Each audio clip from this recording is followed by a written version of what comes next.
Welcome to the Underwater Level podcast, or gaming podcast. I just call it the Underwater Level, but welcome. We have a lot to talk about because a lot happened in the past couple of weeks. Specifically with the Nintendo Switch and Switch Two, because there was the big direct, the small direct that was it's a very big surprise, and then there's some like other little news tidbits that happened, uh, over the past couple of weeks as well. And there's a lot of details to go over in terms of the Switch 2. Both good, bad, um, expensive, a lot of things. A lot of things to go over today. So, if you're watching on the stream, I hope you're ready because we have a lot to go over. Um, and for those watching on YouTube, it hopefully won't be too long of an episode, but though we do have a lot to talk about. Um, So we'll see. Even though it's only been like a couple of weeks of news, there's a lot packed in there. Um, so first we're gonna go over some stuff that is not um related to the two directs, even though I have the two directs up here open and we can go through them. Um, so first let's go over what was announced I believe a couple weeks ago. Um, this was announced a couple weeks ago. Lego Pokemon. Yeah. Um, oh, that's gonna be very loud.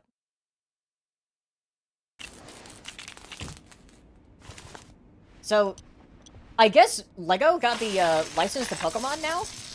I mean, it's no surprise that they've been working with Nintendo because, like, last time on the podcast we talked about the Lego Mario Kart. Um, and they've been making Lego Mario, and now Lego Animal Crossing, and then there's that big Zelda set they came out with the Deku Tree. Um, but yeah, they had a deal. Pokemon had a deal with Mega Constructs, which used to be Mega Bloks, and then they changed their name to Mega Constructs, which is owned by Mattel. I don't know if like Mattel purchased Mega Bloks or if that was like always a thing. Because I didn't realize that like Mattel owned them. Um, but yeah, but I guess like their license is running out next year because this is gonna be in 2026 when Lego Pokemon is gonna be coming out.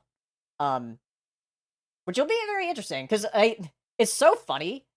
'Cause, like, after Pokemon Day, during Pokemon Day, I built a Mega Bloks Charizard or a Mega Constructs Charizard because I was like, I hate Mega Constructs. I don't like Mega Bloks. I'm a Lego ride or die like kind of person. Um, and this was announced like not long after, like literally like the week after, like or the week like maybe 2 weeks after. I don't remember. Um, but yeah, yeah, a Lego Charizard would look really cool. Lego Gengar, yep. They're probably gonna do, like, a lot of the, Gen 1 stuff first. Um, which, I mean, that's what Mega Constructs does all the time as well. But yeah, that's just really cool, that they're gonna be doing some Lego Pokemon. Um, but yeah, we're just gonna go over some, like, smaller stuff first. Um, so this was announced as well. Apparently System Shock 2 is, uh is coming out. Because there's the System Shock 1 remaster that happened, and now they're doing one for System Shock 2, which I know there's like a huge like cult following for System Shock. Um, which is sort of like the precursor to what BioShock became. Um, so for those interested in those games, I would probably recommend like going back to those if you're like a fan of like the BioShock series, because like System Shock was like kind of the precursor to those. Um, at least from my understanding. But yeah, June 26th. For the remaster of System Shock 2, since we've got one for the System Shock remake as well. So that's cool. Um, so next, let's see. So there was a thing that happened. Um, after the direct, uh, because we'll talk about it a little bit. Actually, I'll talk about it after the we go over the first direct. We'll go over some of these other things next. So I literally just talked about Pokemon cards. Uh, before the podcast started. Pokemon Company made another statement. Uh, they made another statement. Um, basically saying we're aware, we're trying to print more. Um, I mean, I literally said before the podcast that I went to Walmart today and I actually saw some cards. There were actually cards on shelves on a Saturday. So that was shocking to me. So maybe they're gonna be making good on their promise in the next couple months. Where they're actually gonna like print a whole lot more. Um, hopefully that does happen. But yeah, this is like the second or third time they've made this statement. So hopefully they made it this time. um, uh, speaking of which, this is directly related, and we'll talk more about this later when we talk about the Switch 2 stuff. The Switch 2 pre-orders. Um, apparently the tariff stuff is going to be affecting PSA, which is the grading company for Pokemon cards and other card games. Um, one of the grading companies. So basically, they're not going to be accepting submissions from overseas. Um, for for temporarily, at least for now, because we don't know the effects yet because they haven't been implemented. Um, so PSA, yeah, yeah, it's not the only thing, but yeah, there's like effects on everything right now. Um, so PSA is just one of those, and I just put this in here because it's like related to the card games. Um,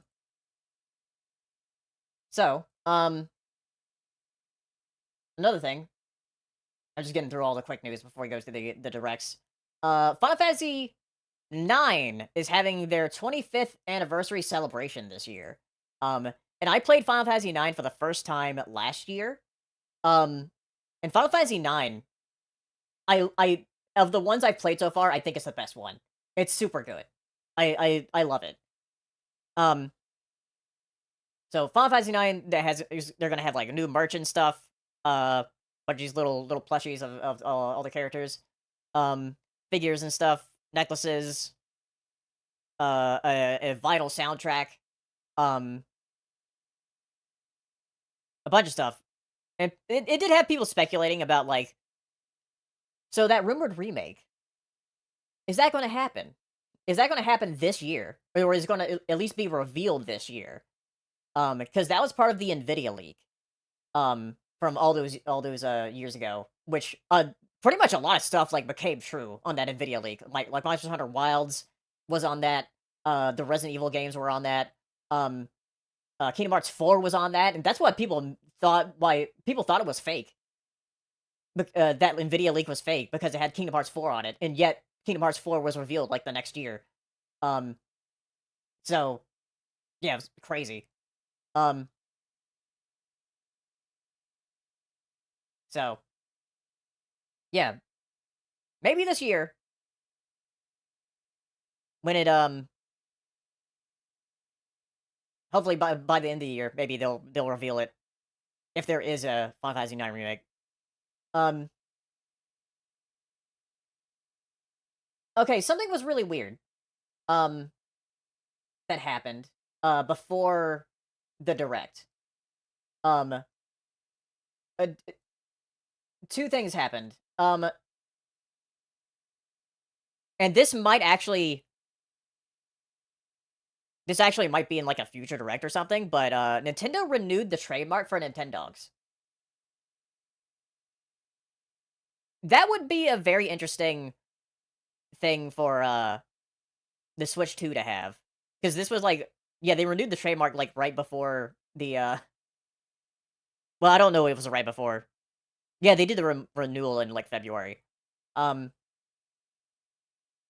but yeah, new Nintendogs would be interesting, especially with like Switch 2 graphics. Um, but I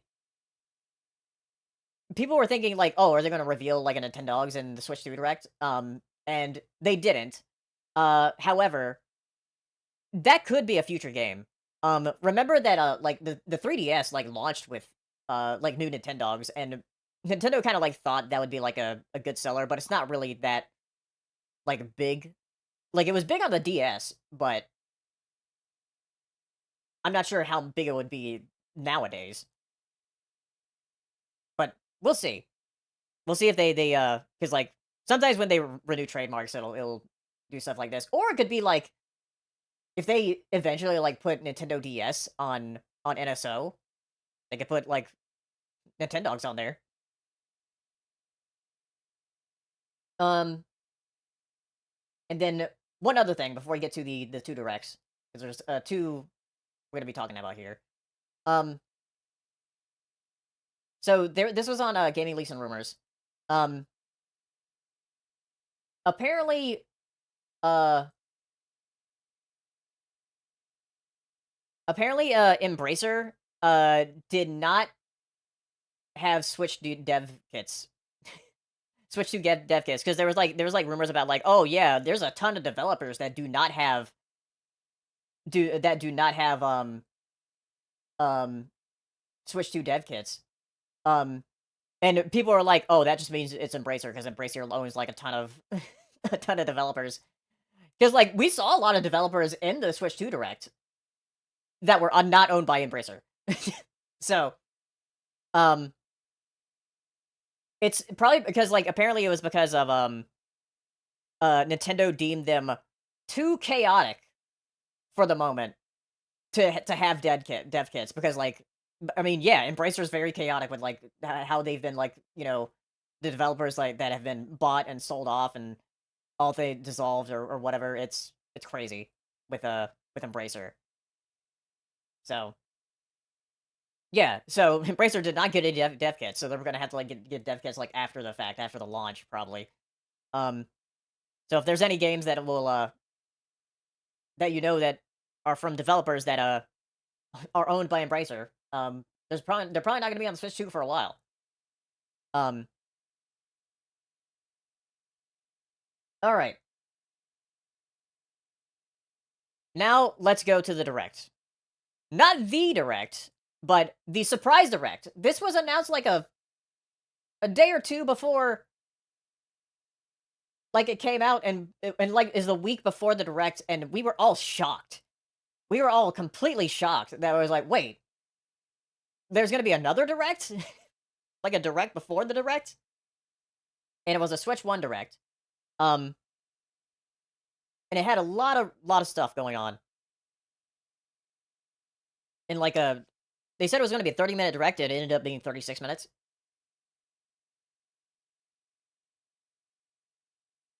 So let's go over it. Because there's a lot of stuff talk about here. So we'll go over like some of the first things like revealed.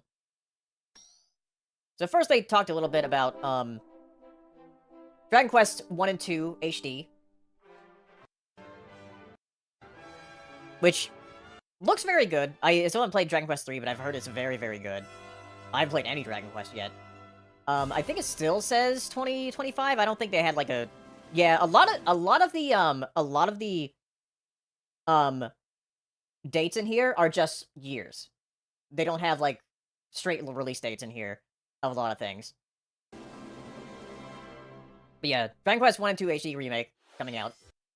Which we did find out about that last year when they revealed the release date for Dragon Quest 3. See, there's this game, the Somnium Files. I don't know why they said I. They didn't say AI. They said I. It's the Somnium Files. Which I have not played the first one. I haven't really heard much about it. But that's coming out. We've got so this one I saw some people freak out about because I don't know anything about like the Shin Megami Tensei series. I've never played one. But people have apparently been asking for this for a while. It was a game like on the PS2, I believe. But yeah, Raito remastered.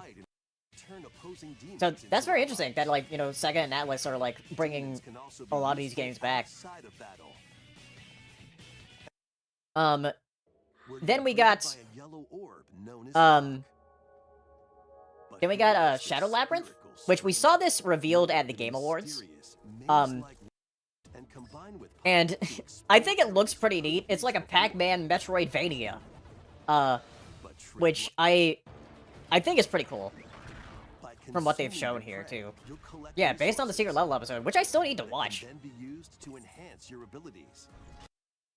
And this right here, this was shocking, because when I saw it, I was like, oh, it's like a lot. I think a lot of people were thinking too. It's like, oh yes, the Patapon like spiritual successor that somebody made. No, this is just Patapon. It's so shocking to see, because there's like another thing like later in the direct as well, because this is a first-party Sony franchise or PlayStation franchise. Yeah, it's very surprising. Yeah, so Patapon 1 and 2, and yeah, that's like a perfect game for the Switch as well. Matto, hello. I'm doing my podcast at the moment. Also, the PlayStation stars in the background. Yeah. Yeah, it's just so shocking that they put this in, or that they're porting this to the Switch.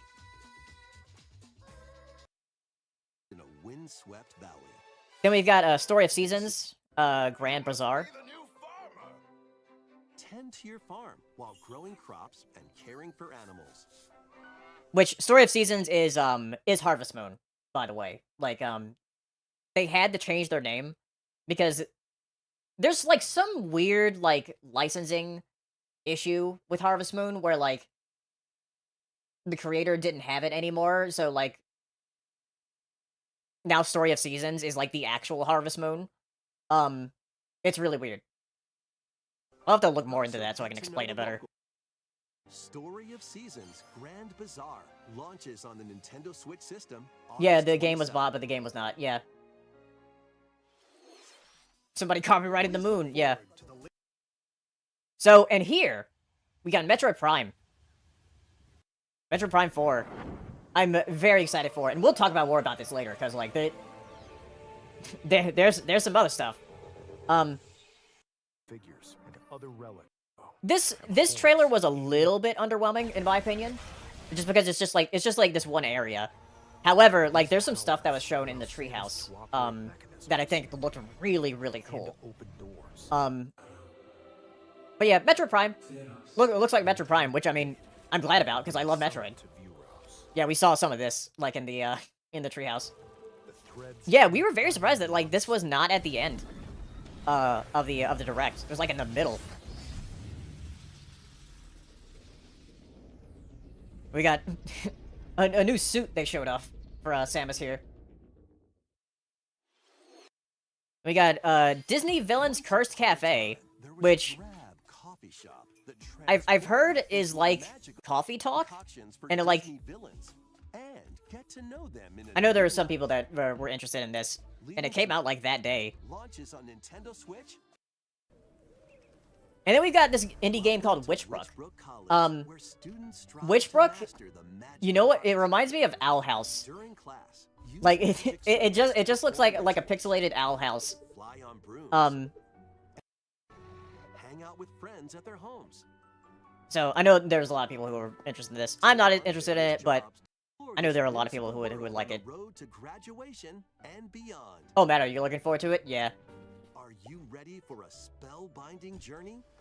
This one I thought was really cool. This next one here. This is the Eternal Life of Goldman, because it's a hand-drawn animated sprites. Platforming adventure, you'll explore an expansive archipelago where nightmares and wonder collide. Upgrade. It definitely has some inspiration from DuckTales, with the cane. Like, very much DuckTales coded with that right there. DuckTales and Shovel Knight, which Shovel Knight was also very like DuckTales inspired for the Capcom like NES game. So I think this looks very interesting. I'm very excited to like try this out. Cause like look at this here. Look. Yeah, look at that in the background. Like that that reminds me of what's what's the name of the toxic love guy in Love Tim Curry like villain in Fern Gully? That's what that reminded me of. This like smoke monster back here. You uncover the secrets the archipelago holds. Find out when I forgot the name of the Goldman like launches on Nintendo. yeah, the toxic love Tim Curry like smoke monster. Nintendo Switch this holiday. Celebrate the Gradius Origins. This is cool because like Konami's been doing like a bunch of their collections. They've done a bunch of their collections for Castlevania. So it's about time they did one for Gradius as well. I'm not really into shoot 'em ups that much, but this is cool. And they're also like releasing one of the games is a hasn't been released before. Oh, Hexus, that's right. That's the name of it. Some titles come with multiple versions, including one. But yeah, there's a Salamander 3, which apparently has not been released before. Plus, take the helm in a brand new entry. So that's cool. Salamander 3. Yeah, one of the arcade games that have not been released. Launches on the Nintendo Switch system August 7th. Pre-orders begin. All right, and then we got Rift of the Necrodancer. Press the corresponding buttons in each lane. It's a very like a Guitar Hero like but kind of rhythm game type of thing. It looks very fun. I've been very interested in this one. And also we got some indie game collaborations here with Celeste and some also other ones which we'll see here because here's Celeste, and then there's Pepito from Pizza Tower. That was surprising to see. Rift of the Necrodancer launches on Nintendo Switch later today. But yeah, that launched that day. Let's see what's in store. And then we got Tamagotchi Life, and it's so funny. It's so funny that we got Tamagotchi not Tamagotchi Life, Tamagotchi Plaza. And they say Tamagotchi here, which is like, is that the correct way of saying it? Because like I've been saying Tamagotchi my entire life. Pearly Whites solo or with a friend at the dentist, and arrange plates at high ratings. But it's so funny this was here because of what was shown at the end. With over 100 because like people mix up those names all the time. Business is sure to be. All right, and then we got another look at Pokemon Legends ZA, and we found out like the gimmick of ZA, and that is the like night tournament thing, which I think is like a very good hook for the game of having you be able to like rise up the ranks from Z to A. That's really cool. I really like that. I think that'll be a lot of fun to do. And also that you can, it goes the classic way of, because you can't do this in Scarlet and Violet, of like, you know, going up to someone and you're like locking eyes. Because that was like, you know, in the old game as well. Scarlet and Violet, you have to talk to them. But this is new. This is new right here. Being able to sneak up on a trainer. Like you could sneak up on Pokemon in Legends Arceus and Scarlet and Violet as well, but being able to like do that for trainers is like really cool. Yeah, the Purge Pokemon at night. Yeah. But yeah, and I love this being able to like dodge attacks is really cool. It's gonna be a lot of fun. I'm excited for Legends ZA. Also, thank you for the hydrate. You'll start at rank Z and work your way up to rank A. All right. And then one of the things that was announced here was like, once I saw that music note, I was like, oh my god, it's Rhythm Heaven, which we have not seen a new Rhythm Heaven in a very long time. And there's a very good reason to it. It's because the composer of Rhythm Heaven had throat cancer. And he's been battling it for a very long time. And he's finally well. And he actually beat the throat cancer. So yeah, so this coming back is a very big deal because that means that he beat it. He beat cancer. So But the timing yeah, was super tricky. Oop, so I didn't know about that before. maybe you could try adding Um, time to a rhythm. but yeah, when I found that out, I was like, oh, so that's why we haven't seen a new one in so long. Um, but yeah, because of the composer, had been battling cancer. So yeah, Play it with so yeah, the composer's good and well now, Rhythm and Heaven Groove. seeing that there's a new Rhythm Heaven coming out is like super cool, but also like super relieving that the guy's okay. Here. All right. Then what was this here? Oh yeah, they explained this was an interesting Here's thing what we came up they with. talked about. Introducing the virtual game. Loaded Virtual onto your game card. system as a virtual game So card. this is where you're gonna be able to like switch between your digital games. I mainly collect physical games, so it's not gonna be much of a problem for me. Um, but this way you can switch between like two Nintendo Switches, and I assume if you have like a Switch and a Switch 2, this will be also interchangeable, of where you can just switch around your digital games, um, pretty easily. Um, Wireless when you want to lend a game. One game. and at a also you time. can lend your To your games person. to people who are on your family plan. Though I think it's only They can now play on their own once you're like system. connected like locally, You can only lend one. which I think so. I don't remember where that it headed there, but I think it's only locally where you can do that if you're on a family plan. Yeah, more of a physical collector, so I'm not into that. All right, we got some of our sizzle reel here, which I'll mute. The sizzle reel got High on Life coming to the Switch, which it looks kind of crunchy. Which I guess that if there's gonna be a Switch 2 version, it won't look as crunchy. Um, we got this game. I forgot about this game, honestly. Star Overdrive. I believe this was shown at like an indie world at some point. Um,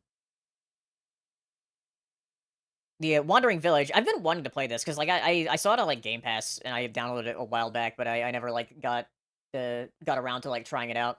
Because like it's like a village management sim.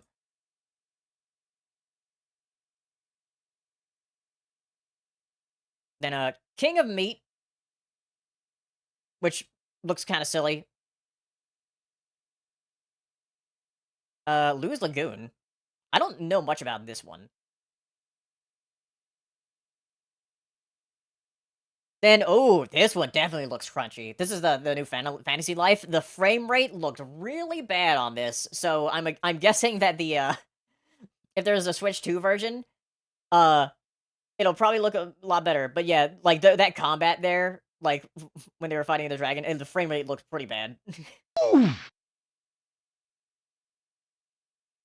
All right, uncover history much more. We got Saga Frontier 2, a remaster of that, which I love the sprite work here. Um, Usually it's Square bringing more of their games back.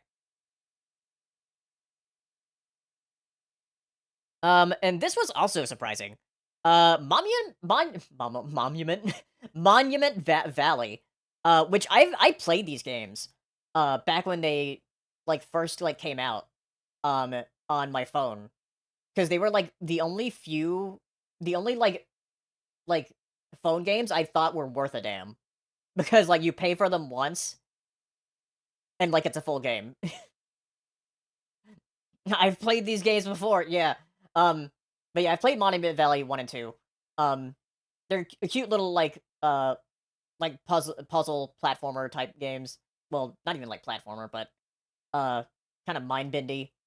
Um, but they're cool. And it's surprising it's taken this long for them to come to like a console. And they're going to be on Steam as well. So that's very nice. So if you like, puzzling like mind bending type of games like that, I definitely recommend these. And there's gonna be a Monument Valley 3 as well, apparently.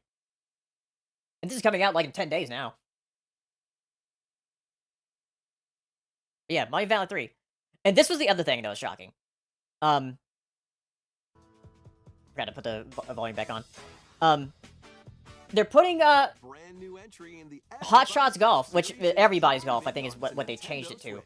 Um, Aim. This Time is your button another. press just right. This is another Take your shot. PlayStation first-party franchise. Perform backspins. Side spins. It's shocking to see two in the same direct, because we already saw Lego Horizons, In the single-player Lego Horizon Adventure, compete in tournaments Lego and Horizon face off Adventures against a range of on the Switch rivals back to in become the December. ultimate golfer. And now we're seeing Patapon, In wacky golf, and now we're your seeing shots could get everybody's played on golf. holes, or obstacles might So it's block. like, huh, It's golf that's not quite par for the course. does Sony just want to put some of their... Four golfers can games use on the Switch? fairway together locally Because the other or thing, online play. the first, like, technically Sony published Just game relax. was the MLB The Show on the Switch. And that's not really Golf Hot Shots the, lands on Nintendo the Switch decision of this Sony. year. The decision of Sony to put, the decision of Sony to put, like, like, Everybody's Golf and Patapon and, those two at least, gotta be Sony's decision to, like, put, PlayStation first-party games on the Switch. For Lego Horizon, you could argue that was Lego's decision. They're like, "Hey, we gotta put it on the Switch." Like, there's more people who will buy Lego games on Switch. You could argue, even though it was, like, partially developed by Sony first party. And for MLB The Show, that was definitely MLB's decision, because they're like, "Hey, we gotta put this on more consoles," because they put it on the Switch and Xbox as well.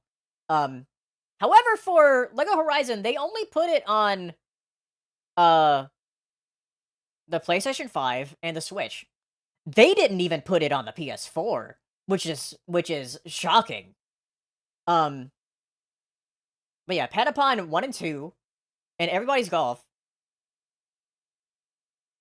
That has us wondering, like, are they going to put more first-party games from Sony on Nintendo consoles? Like, I don't think they'll put, like, some of the big stuff, but maybe they will, because, like, Lego Horizon, like, Aloy and, like, the Horizon franchise is, like, their, like, big franchise right now. Like, one of their biggest franchises. So, that's interesting. Yeah, if they get the Ratchet and Clank collection, then yeah, PlayStation fell off. Wow. I would love it if they put Ratchet and Clank on the Switch too. That'd be so funny. Because I love that Ratchet and Clank. I don't know if they'll put any Insomniac games on there, but one could hope. That'd be crazy. All right. And then we went into Superheroes Marvel in the Cosmic Next Invasion. Level.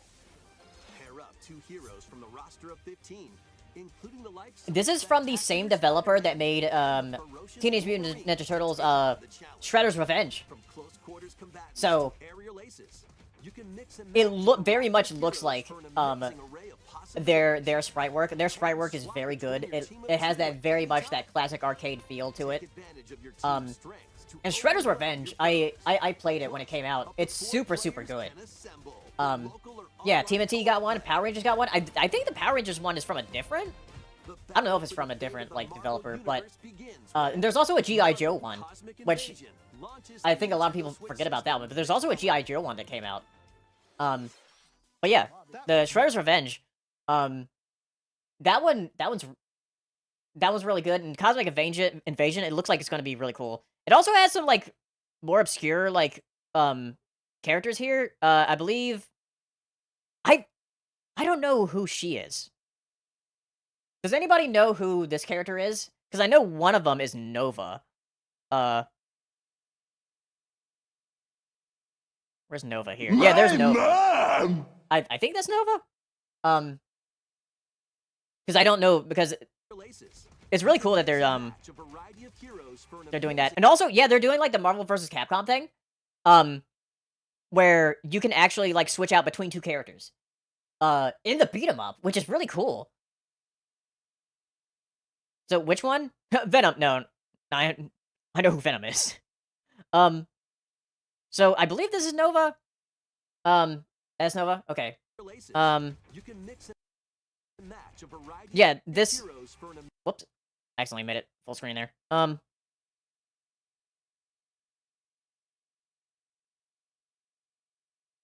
Let's see. Oh, yeah, we got Storm here. Yeah, okay, yeah. So, yeah, this character right here. Is it supposed to be Captain Marvel? I don't know. Because I don't know if that is that outfit, like, supposed to be, like, because she's got, like, the white hair, and, like, I don't remember, like, seeing, like, a Captain Marvel that looks like that. Um, so I actually have no idea.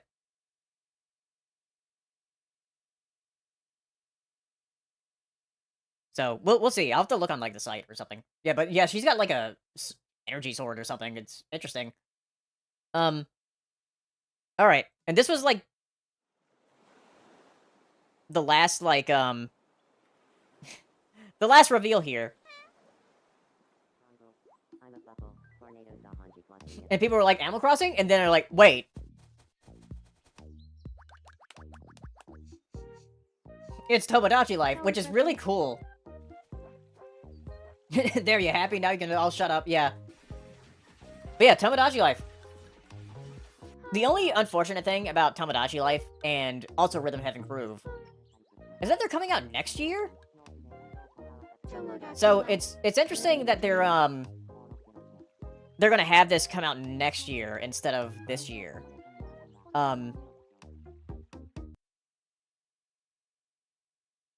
Yeah, the giant like dream here.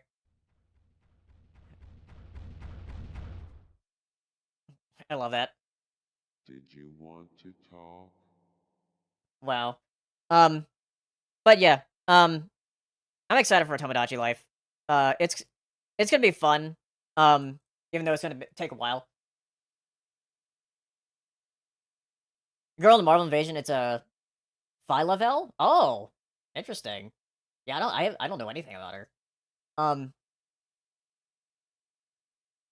but yeah, it's interesting that they did not have these release this year, and they're waiting for next year for Tomodachi Life and Rhythm Heaven Groove. Um, and I think I kind of understand because they want to have the Switch 2 have like a good launch and like people pay attention to the Switch 2. However, like I mean, we're gonna get into that with the with the Switch 2 stuff. Um, but they could have still had them come out like in the next couple months before the Switch 2 launches. But I don't know. Yeah, the Mii's have ears now. That's one of the big things about this is like, yeah, the Mii's actually have ears now.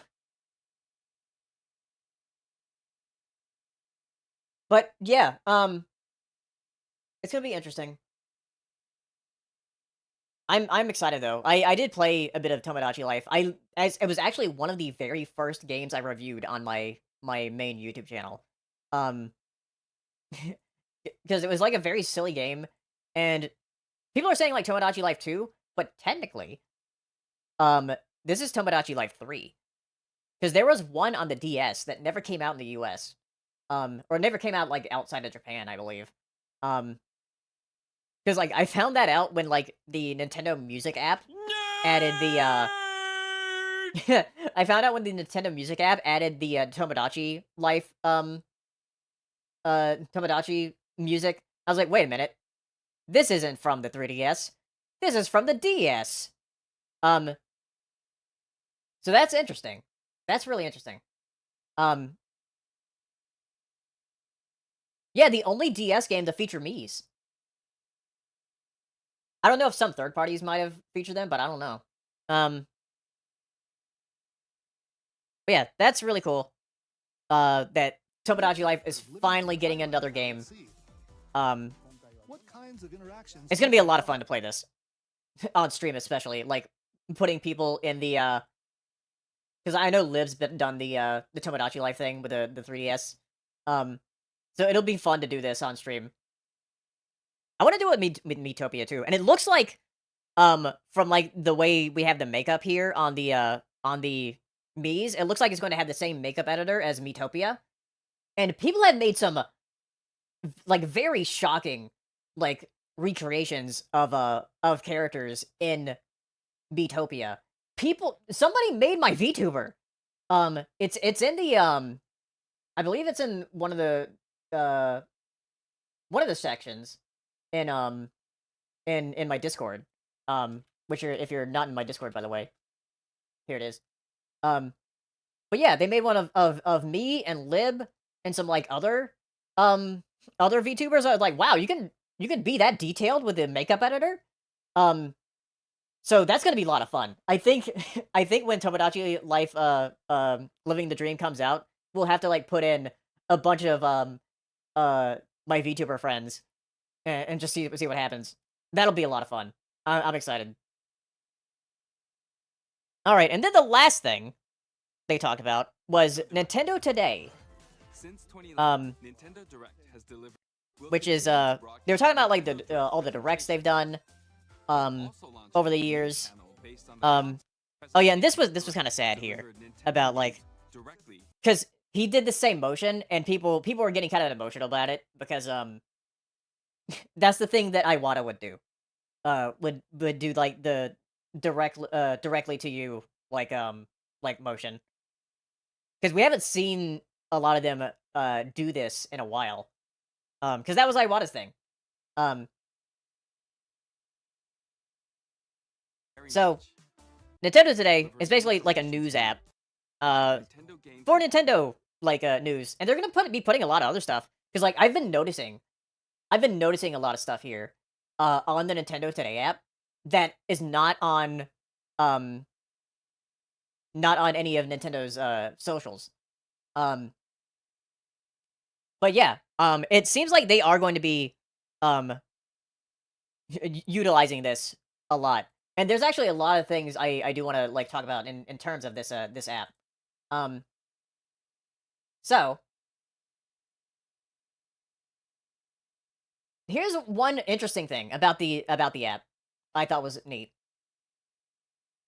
And Cerebi uh posted about this. It has reminders of like different in-game events. Like with the calendar that it has, it says you can do like in-game events for like finding like big terror raids or like shiny events, stuff like that for Pokemon. So that's neat. Um and another thing, it also has like, you know, stuff for like directs and stuff. But one of the biggest they literally did it the next day. The very next day, they dropped some huge news on that app. And that was, oh hey, by the way, the Legend of Zelda movie is going to be premiering March 26th in 2027. Like they dropped like huge news on the app first. For Nintendo Today. So, yeah, it looks like it's actually going to be utilized things, and they've actually been utilizing a lot for the Switch 2 stuff as well, because there's been some interesting screenshots and videos of Switch 2 stuff that is not anywhere else online. It's only on the Nintendo Today app. They have to see it there first, and then people will upload it. So yeah, it's definitely like Nintendo is like we're tired of Twitter. They also removed like the API stuff, like a while back, which both Sony did that too, because like they don't want to pay for the API. So they're like, well, yeah, they're gonna have their own app here, for Nintendo Day. So yeah, yeah, I don't know why they refuse to go to Blue Sky. I think they're just kind of like traumatized by social media, so they're like, we're not gonna, nah. And thankfully, there is like a uh kind of a fake Nintendo account called Nintendo USA on Blue Sky that just posts the same thing that they do on Twitter. Um, and that's how I keep up with my Nintendo stuff. But now I get to keep up with Nintendo stuff through through the Nintendo Today app. All right. So that was all the stuff from this direct. Now let's move on to the big one. We're moving on to the big one right now. The very, very big one. Um the Switch 2 Direct. So, we had been anticipating this for a very long time. Um well, not too long. It was only 2 months. 2 months. Well, no, 4 months. 3 months? When was the Switch 2 revealed? The Switch 2 was revealed in January. Like middle of January. So it was like 2.5 months, something like that, for until April 2nd. Um, yeah. Um, but we knew there was going to be a direct coming. And then they announced the direct in the reveal trailer. So yeah, let's go over everything. Like like I said earlier, and Jay Monty said in chat, the good, the bad, and the expensive. We're gonna go over the direct first, and then we'll go over everything that happened afterwards, because there's a lot of stuff that happened after the direct. So, the first thing they revealed, or first thing they showed off, was Mario Kart. And I'll let the trailer play for a little bit. So I can drink some water. Let's go!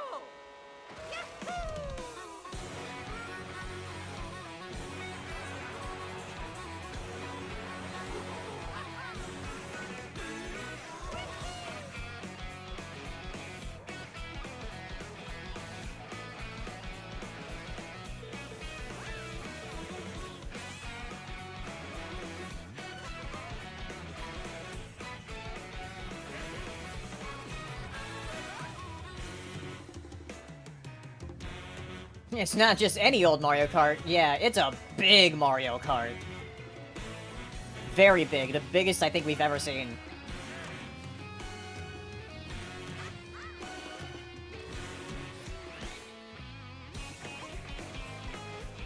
And people were wondering, like, how are they gonna top, how are they gonna top 8 Deluxe?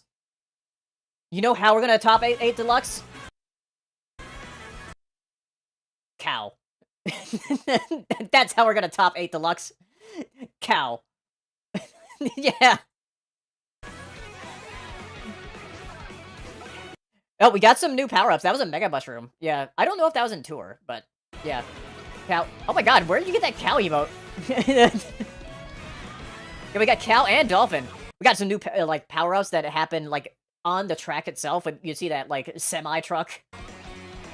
We've got outfits, which is gonna be super fun. Oh, Peach's new outfit. Holy shit. So there's Peach's new outfit, and there's also Daisy's new outfit, which I haven't seen a lot of people drawing. A lot of people have been drawing, like, Peach's new outfit, but, like, Daisy has, like, a swimsuit, and, like, people are like, oh. You're gonna get thirsty. Yeah, all the outfits, like, look super fun. But yeah, it looks like Kamek is, like, a power-up now, instead of a playable character, though, which is very interesting. He might still be a playable character, though. That's the thing. Okay. Hold on. Hold on.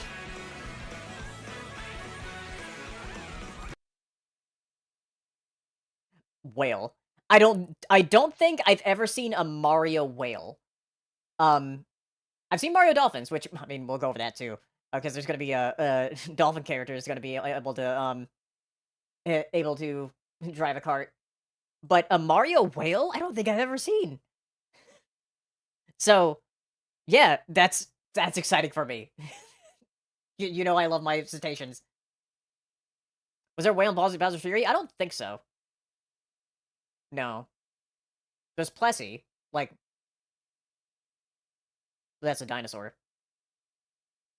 And Plessy and Dory are different. Dory's the plesiosaur.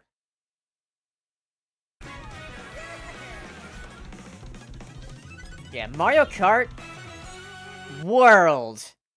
Like, and the entire thing, all of this, free roam.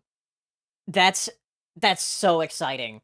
They basically made a Forza Horizon or Burnout Paradise type of Mario Kart, which is really cool. I think that was probably the logical next step, but nobody thought of it. I don't know why anybody thought of it. People were thinking of like, hey, uh, people were thinking like, hey, maybe like a good single player campaign or something, and that's what I was thinking too, or like a mission mode, which there's probably gonna be like missions and stuff in here. Um, but I don't know why I didn't think of like something like a Forza Horizon or Burnout Paradise in a big like open like area where you can just drive to any track. That's the thing. J Monty, apparently there are some old tracks that they implemented to be part of the world, apparently. Because like I heard on the Treehouse when they were talking about Mario Kart World that like some of the tracks are returning, but are like remade, like completely remade, like redone. Um, so I was like, whoa, huh? I don't know how official that is, like from the Treehouse. I'm not sure if they just mean like the names are the same. Because like there's like a ton of like different Mario circuits. And the Mario circuit like here is gonna be like very different. But yeah, the fact that like Mario Kart has never done it before, like I don't know why I didn't think of it of like a free roam Mario Kart. But yeah, it's gonna be a lot of fun. Like it looks super good. And I'm So we got our Switch Stew stuff. Well that was like they're our host there. Mario Kart series is atmosphere will But we got a lot going on here. We got weather effects in Mario Kart. and in We got our regular Grand Prix, which is 4 tracks. introducing a cup. Knockout Tour. This is gonna be fun. Race I'm really nonstop liking from this one of like going from each track to another, like in constant succession, or constant, just constantly driving through the tracks throughout the world to the corner of end. the world to another. It's basically a battle royale type of thing. But you get knocked out if you're not There are placed multiple in a checkpoints along the way. in rapid succession. That's If the you're below term I was looking placement for. shown when you hit Thank a you. checkpoint, you'll be eliminated. But yeah, you'll be knocked out. So this is gonna be a lot of fun. This will And be a you lot make of it all fun to the way play. the finish line? Also, Rosalina's outfit. I mean, like, all the outfits are gonna be so fun to unlock. Yeah, 24 racers too. But yeah, what was Mario drinking? Hold And on. You make it all the way to the finish line?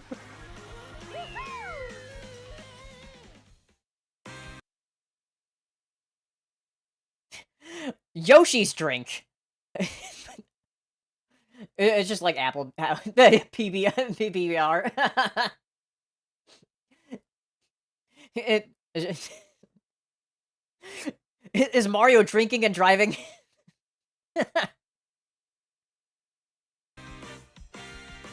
You can also Wow. freely drive But yeah, around apple this juice. vast world. But yeah, look at like the P blocks or the Free P roam. switches. That leads me to believe there's a lot to explore and By like going unlock off-road, in the world. You can explore new areas and routes. So drive wherever We had like a Wario's like Sultan your outfit. heart takes you. And there's like a lot of places to go on and grind too, because there's grinding and wall jumping and stuff, and man. There's so much that like I didn't think of. Like, why didn't I think of all this? Also go for scenic But it makes so drives much with sense. friends. And even take photos together at different This will be fun too. Of like just like driving around, just hanging out. locations.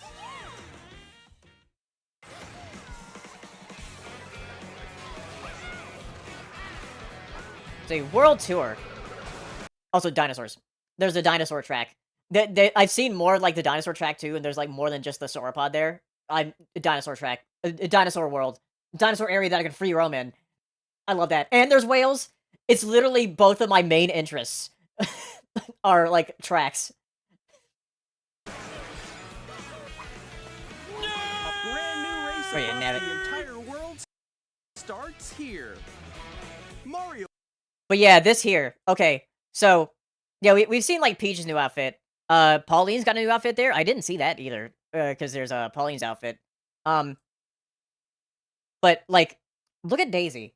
It's hard to see because like it's smaller on the screen. But Daisy has like a new swimsuit, which is like on like a jet ski type like vehicle. So people are just finding this out. Like, and I've seen people starting to draw art. Also, we see Penguin here. Penguin, Mario Penguin. Got this. Yeah, I think like any Mario baddie that we've ever seen is like gonna be available. There's gonna be so many different characters. Apparently, you can play as a Cheep too. Dolphin's playable. Yeah, the Fishbone. So much. And I think only the main cast. I think the main cast, like Mario, Yoshi, Bowser, Peach, like Donkey Kong. I think only them are going to get unlockable outfits. I think the baddies won't have unlockable outfits, but like the main cast will. And we did like see Boo get one as King Boo get one as well. So I think King Boo's gonna get some outfits as well. I don't know if like any of the baddies will get outfits. I think only the main cast will. Yeah, Waluigi. Yeah, everybody you see here basically. Mario Kart? Yeah, that's gonna be so fun. The game launches on the same day. And it's a launch title, as which Nintendo that's what Switch people 2. are expecting. More details like- about this title will And be yeah, later this month we will be watching this on stream. Oh, Shy Guy has an outfit? Okay, maybe all the baddies do then. Or maybe it's just some select baddies. shared in an upcoming Mario Kart World Direct. Also, welcome in. So be on the lookout for more information in the future. Yeah, who knows? I mean, it's gonna be a big Mario Kart, because apparently it's like way bigger than L8 Deluxe as far as like file size goes. Mario Kart World launches on the same day Alright, as Nintendo so- Switch 2. Okay. So, now we found out about now we found out about the mysterious C button.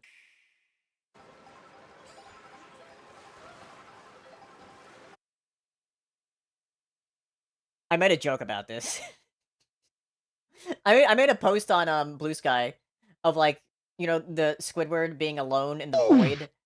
And I just like showed this as like alone. I'm still ahead of all of you guys. But now we finally know what the C button does. It's game chat. So quick. Game chat is what the C button is for. Wait, no. So it's basically Discord on your Switch, but You'll be able to I mean, people are just gonna use Discord. I mean, I'm gonna use Discord as well. If it's like just with your friends, I mean, yeah, it's like, wow, cool, I don't care. Your voice There is a mic though, but yeah. will still come through. And the fact that clearly. there's Chat also a camera, which I think like during I think during the Wii era, I would have cared a lot more. I would have cared a lot more during Wii era, especially like screen sharing stuff. That's really cool. or expand I would have cared like during the Wii era, but now with technology and the fact that we have stuff like Discord, I don't really care because I'm just gonna use Discord. Probably never used the camera. Yeah, true. Also good, but hello. Looks like shit 80% of the time. Yeah. Joy-Con 2 can Like the thing is, like people are saying, like if that camera can hold on, here it is. mute yourself and more. And So, if that camera has some weird technology where, or if somebody figures it out to where you can present yourself as your VTuber self, like I am right now, if somebody could figure that out, then I would use it. But, yeah. there's this. See myself using voice chat though? Let's have on Discord? Yeah. Well, also, another thing with Discord is like I want to use my voice mod because I don't want my real voice. Point at a screen of your VTuber. Yeah, yeah, I could do that. Yeah, at least they didn't. That's the funniest thing. They didn't pull an Xbox One and require it. Like, could you imagine? Could you imagine if they launched the console saying like, "Hey, the camera is included and has to be included"? Could you imagine? Man, that would have been a disaster. I mean, it might still be a disaster because of, like, all this stuff going on. But that would have been like a guaranteed disaster if they launched the Switch 2 where it required you to have the camera like the Kinect. Man, that would have been so bad.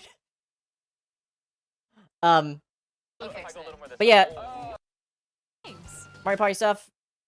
Yeah, I'm definitely not gonna use the camera. But oh yeah, there's some new information about the camera. So apparently, you can use any USB-C mic or not mic, USB-C camera. It does not have to be the official one.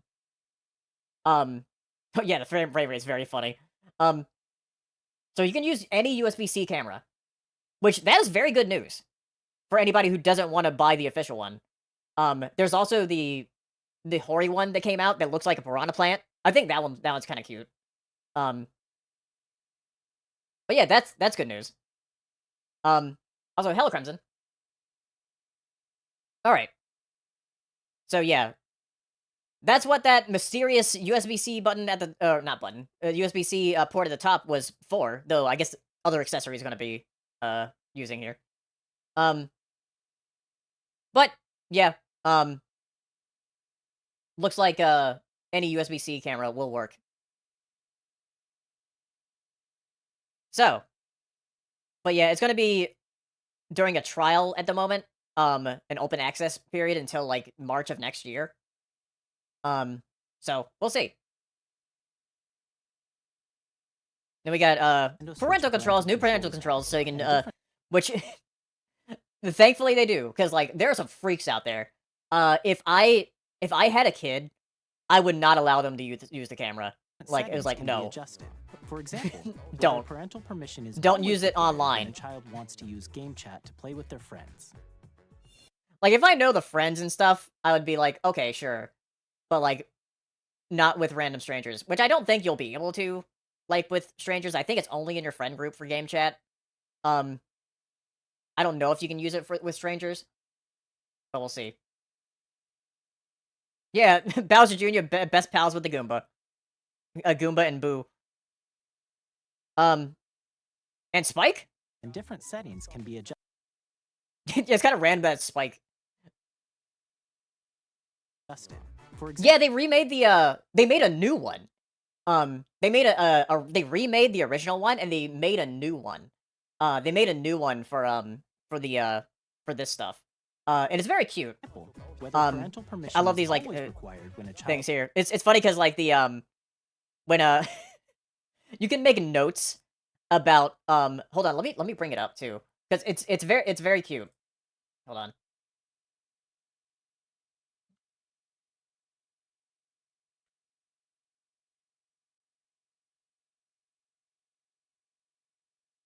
Okay, I got it up here.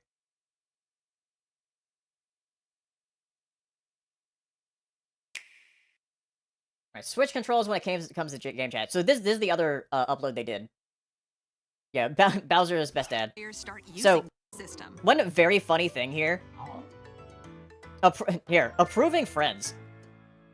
Parents play an important role in younger players' use of online features. So your child can only chat Give permission to Goomba? with friends you approve. Yes. You can rest assured that your child's use of game chat follows your rules. Friends you've So this is, I thought this was funny.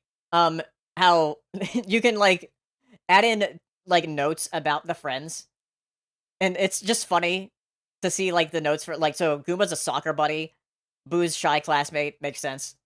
Spike's a transfer student. approved are managed in a list. You can write a reminder. I don't know how fast, like how Bowser can type this fast on a phone. Like holy shit. About who the friend is, so you can always know which He goes so username matches fast. to which Yeah, friend. it types faster than me. Yeah, there's one that says weird neighbor. Hold on. Grant permission. It's all his gaming experience, yeah. This gives you the opportunity to teach the younger players in your house Oh yeah, this Set is the nice here camera's field too. of view That you during can actually with the filter of like filtering video the chat using backgrounds. the app too. Don't get If you'd doxxed. rather wait until your child is older to use video chat, you can restrict use using the game chat parental controls. He's having a It tantrum. looks like Bowser Jr. got permission. As long as he promises to follow the rules. Look at him dancing. You can also All right, so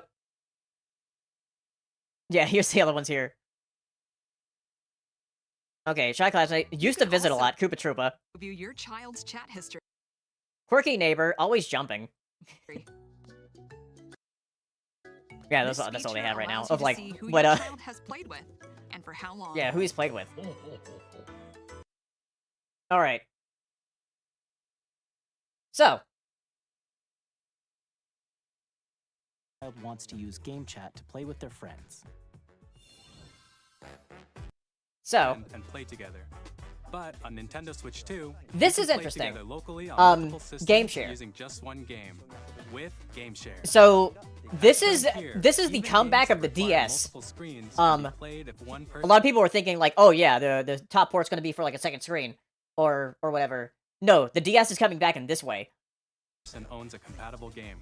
With game share, You're gonna be able to share your game even if your friends do not have the game. That's super good. I love that. you can temporarily share compatible games with others who also have 'Cause you could do Nintendo that with Switch DS 2 download play, or yeah. a Nintendo Switch system. You can share a game with up to 3 other systems at a time. GameShare also supports online play with other Switch 2 systems, and you can use it with friends via game chat. That's also very interesting. I didn't catch that in the beginning because I was like, oh cool, DS share is back, but no. GameShare also supports online play with other Switch Online play. That's interesting. So, console without game, console with game, you can share your games online multiplayer? I don't remember the last time or if ever that has happened. Other than like, having like an extra friend copy of like stuff on Steam and junk of like multiplayer games. But the fact you can do it like an online game share, that's interesting. That's something the DS didn't do. That's cool. 2 systems, and you can use it with friends via game chat, which we showed earlier. GameShare can only be used with compatible games. This feature is planned for several. So right now, 3D World, Close Games, bring Mario Odyssey. I assume for like the Cappy stuff. Up next. All right. Now we're gonna go over the hardware. Please take a look.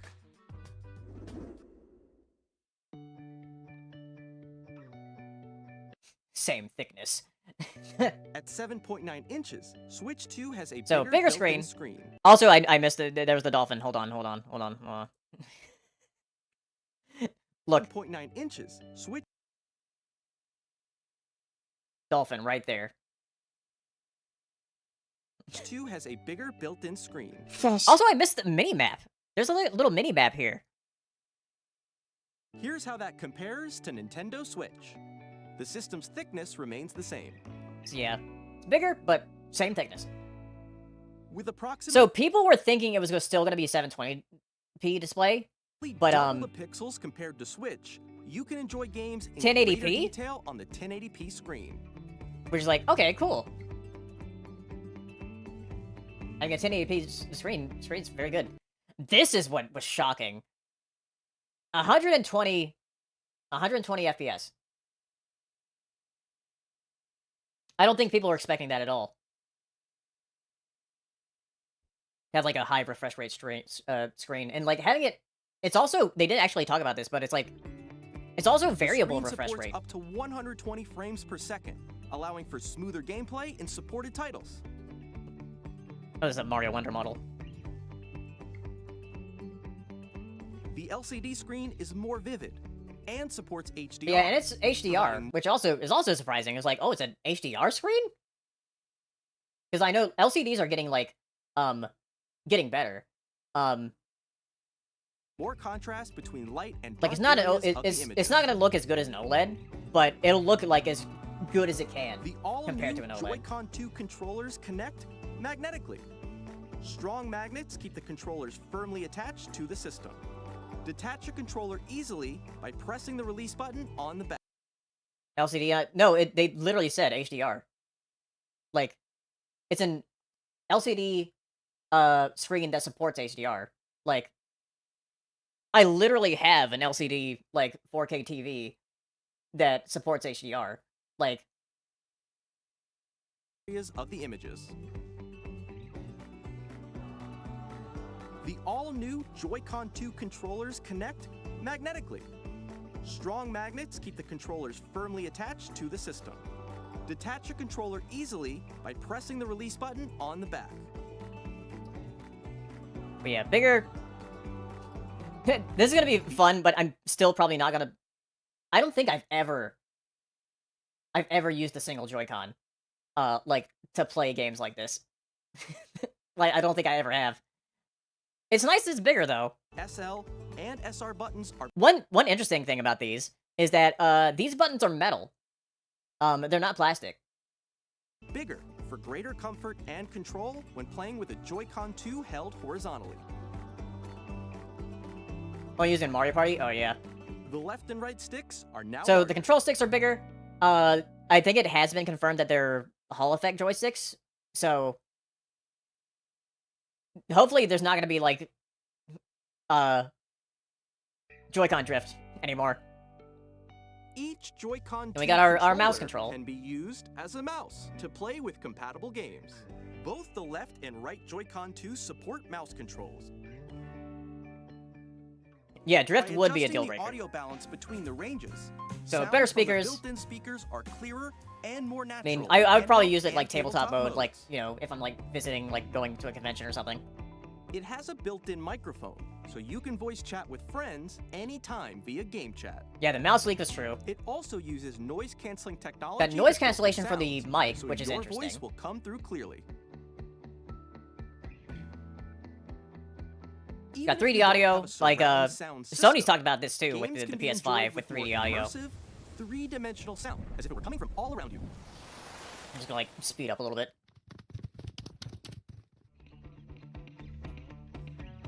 Place your Nintendo Switch 2 however you like. Apparently it has on a better large, viewing angles, too. Sturdy stand. You can move it freely, like this.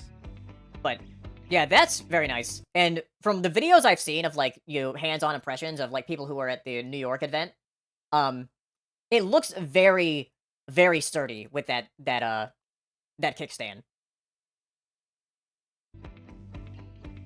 In addition to the Yeah, we got two USB-C USB-C port ports. found on the bottom of the system, there's one on top as well.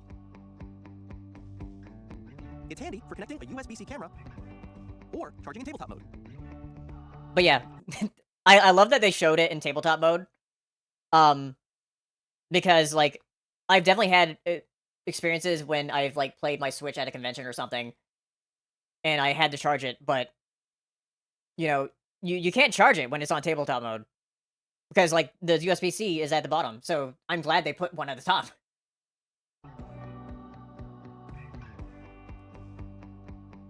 Nintendo Switch 2 comes with Alright, we got 256 more gigabytes of storage. internal storage. 256, which in modern times isn't a lot, but we'll talk about this later because Nintendo, specifically first party Nintendo, is incredibly they're like wizards at game compression. I don't know how, but they are. Storage. 8 times that of Nintendo Switch. I think they're like showing mostly like first party games here when they go in too. Your game downloads, save data, and more.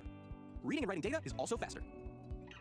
So faster load times, which we saw that in the treehouse as well with the like the Breath of the Wild like teleporting. That was like much faster. Use the Nintendo Switch 2 dock to connect to your TV and enable up to 4K So getting resolution 4K for support, compatible of course, games. HDR is also supported through in the TV mode. through the dock. What was interesting to see here though we don't only get 4K support, but 1440p. So that's cool. That if you don't want to go for the full 4K, you can go 1440p. And because I know a lot of people have 1440p monitors. So that's cool. Switch 2 is more powerful than I expected. Yeah, we'll also talk about more about that later because like apparently it's more powerful than the Steam Deck. Because people were thinking like, oh, it's got to be like on par with the Steam Deck, but no, it seems like it's more powerful than it, and not just the Steam Deck, but also the Series S, the Xbox Series S, not the Series X. Definitely not as powerful as that or the PS5, but the Series S. Like, there's a bit comparison shots between Street Fighter, the Street Fighter 6 version on Series S and Switch 2, and it's like, how does the Switch 2 version look better? That's very surprising. But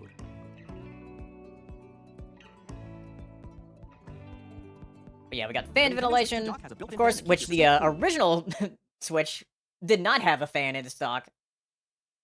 This helps keep performance stable. But yeah, from what a lot of like developers have said, is that it's basically on the same like power level as like a mid-tier PC currently, which I guess would be like my PC currently, because my PC has like a 3060 in it. So that's kind of shocking. On Nintendo Switch 2, you can play Nintendo Switch 2 games as well as compatible Nintendo Switch games. So laptop, I Physical mean, I and guess digital like a games are mid supported. tier like laptop. Though laptops also like have a lot of other problems with like cooling.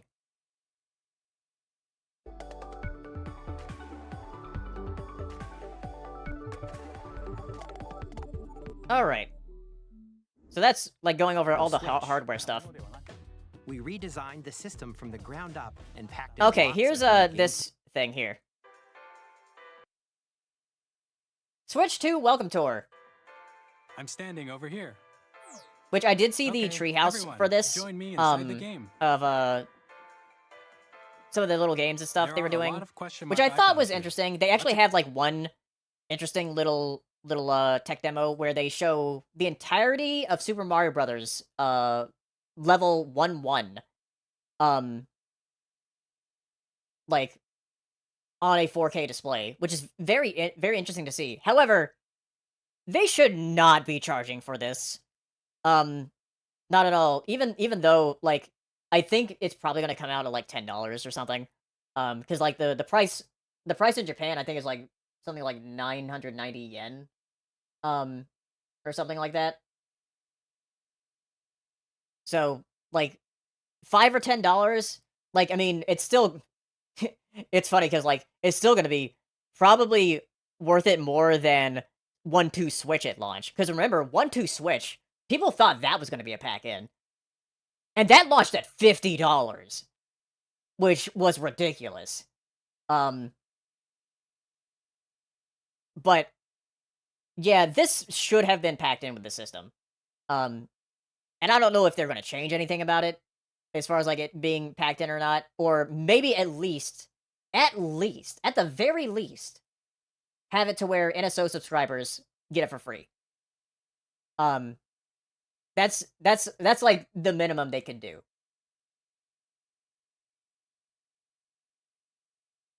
Like at the very least, if not make it a pack in. So we'll see what they do with it, because like a lot of people are like Let's examine upset that this is not like just included. This sign reads, "Where are the magnets?" So it's about $6. Yeah, it's not bad, but still, it's definitely not as bad as the 1-2 Switch thing. But yeah, The Joy-Con 2 controllers attach to the system with magnets, and those magnets are inside the system. but yeah, welcome to our The secrets range from the unique features of the lot system. of weird demo stuff. I'd like to share some more information. The thing is, like, Switch 2 Welcome Tour, I think it would have been more exciting if they actually branded it as, like, something like, more Nintendo, I would say, something more like Nintendo Land, where it's like more Nintendo branded, where they have like a different like characters and stuff that people recognize. Um, or if they did like a Mario Paint. Making it free would just be a nice little gesture. Yeah, I hope they do something like that. Regarding Nintendo Switch 2. This is the game card for Nintendo Switch 2 titles. It's the So, same shape Switch as Nintendo 2 Switch game rebuild. cards, but it's now red and it has much faster data reading speeds. Next up Not rebuild. is What am I additional saying? storage. Switch 2 will only work with micro SD express. So people were getting upset at this, but I don't understand why. Because like this is basically an evolution of the micro SD card. People were comparing it to the Vita and PSP about like memory sticks and junk. And that the thing about memory sticks back in the day is that those are like proprietary memory cards. For micro SD express cards, they can be made by multiple companies, not just like the manufacturer, or not just the like the console like owner or whatever. Because like you see Samsung, SanDisk, there's gonna be like a bunch of other companies that make these cards. But yeah, it is another cost on top of everything. However, the thing about like micro SD cards and storage in general, storage always goes down in price. Like always. Like the storage of the micro SD card. Like micro SD cards, like they were pretty expensive when the Switch 1 released for higher capacity. Like this 256 one, that would have been a much higher cost SD card when the Switch 1 launched. Micro SD cards like this nowadays, you can buy one like this for like $20. They're very cheap. So, and this right here is, I think at the moment, a 256 micro SD express card is about like 50 or 60. However, it will probably go down very, very, very fast. But yeah, like I said, it's gonna be from different like companies, Samsung, SanDisk, a bunch of other like storage manufacturers will be making these. It's not just one company. Nintendo's not like making them themselves. All right. Cards. They're a different type of SD card and will make high-speed data transfers possible. But yeah, Please note, it's the regular micro. Oh yeah. People, yeah, we'll talk about that too. About people spreading misinformation about the specific cards. Micro SD cards used for Nintendo Switch will not be compatible. $44 for the 128 gigabyte right now on Amazon. What for the micro SD express card? Yeah, I believe like the original SD cards were a bit more like at launch. Yeah, the Switch 2, like it's been crazy how much misinformation has been going on. Account to use the system transfer feature, and on the back there are new G. So there's system transfer, which I've seen a lot of people joking. There's like, it's a system transfer. It doesn't have little Pikmin carrying my data. It's a wash. Because that's what you could do with the Wii to the Wii U.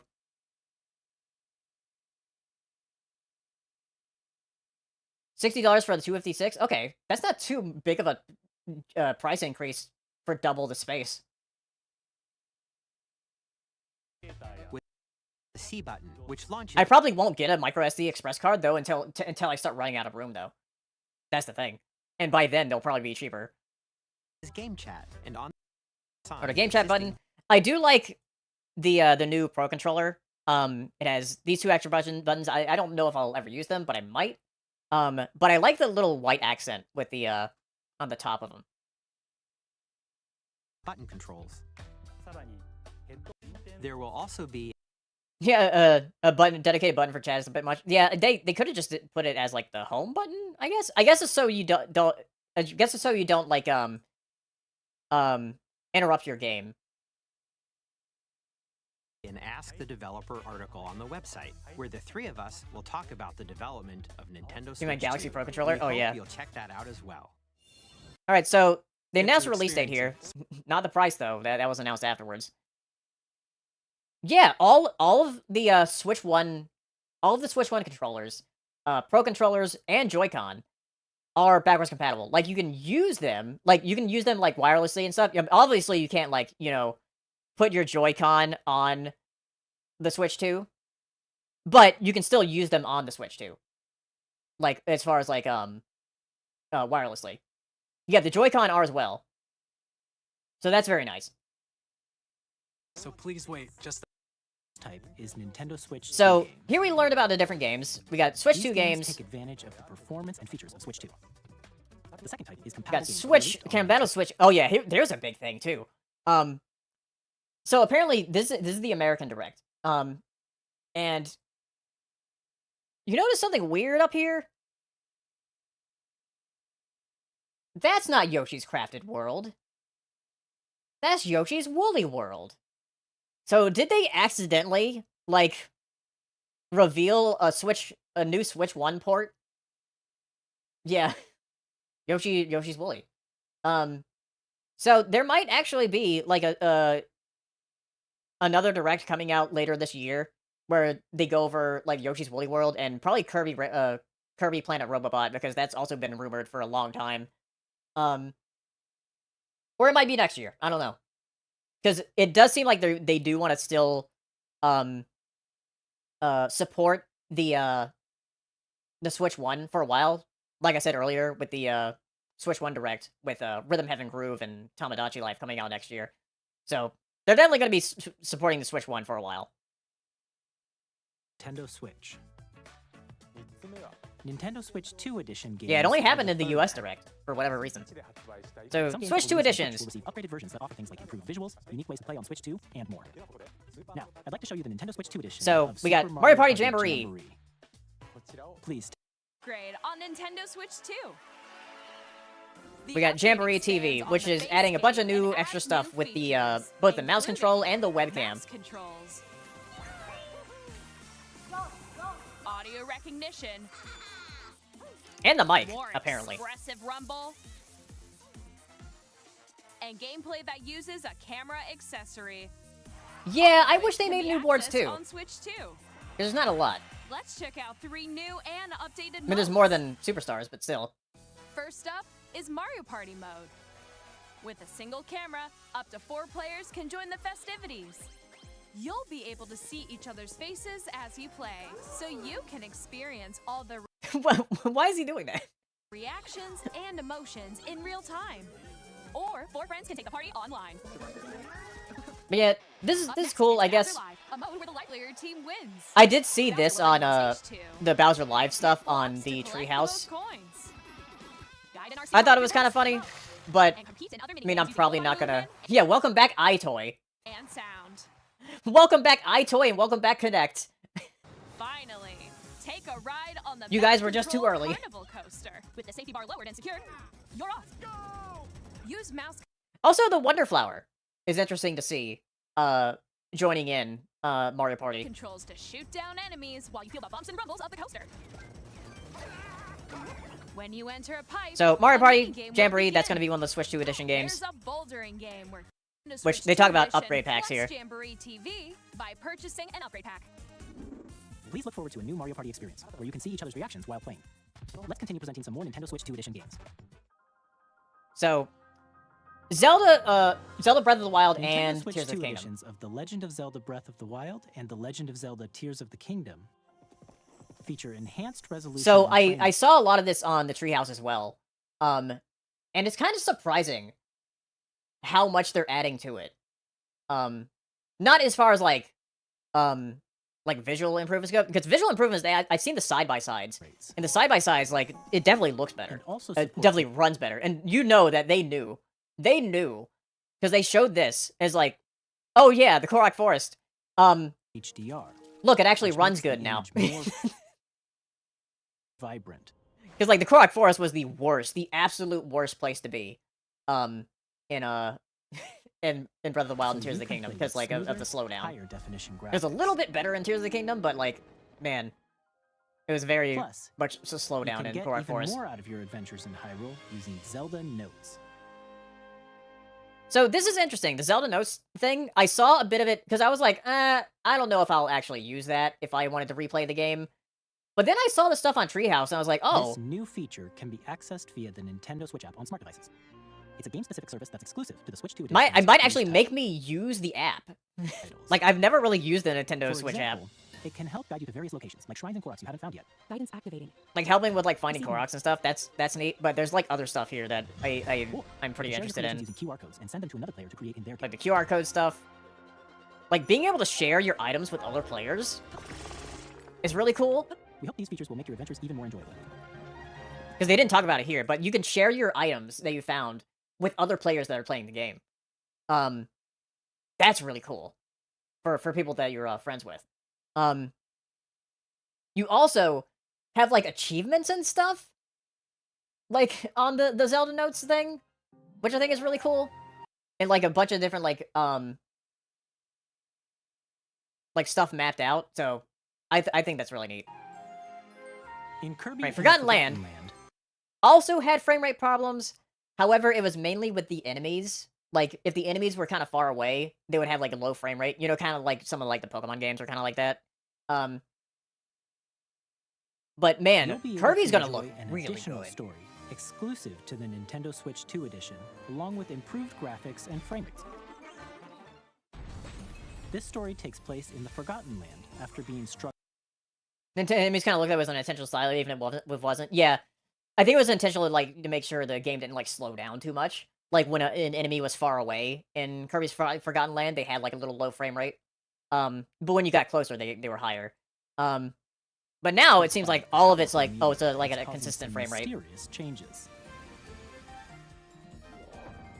But yeah, it seems like We they're hope you're doing looking like, forward to Kirby's new adventure. I don't know if it's like the whole like game that's like remixed basically with like all these like crystal like stuff going on.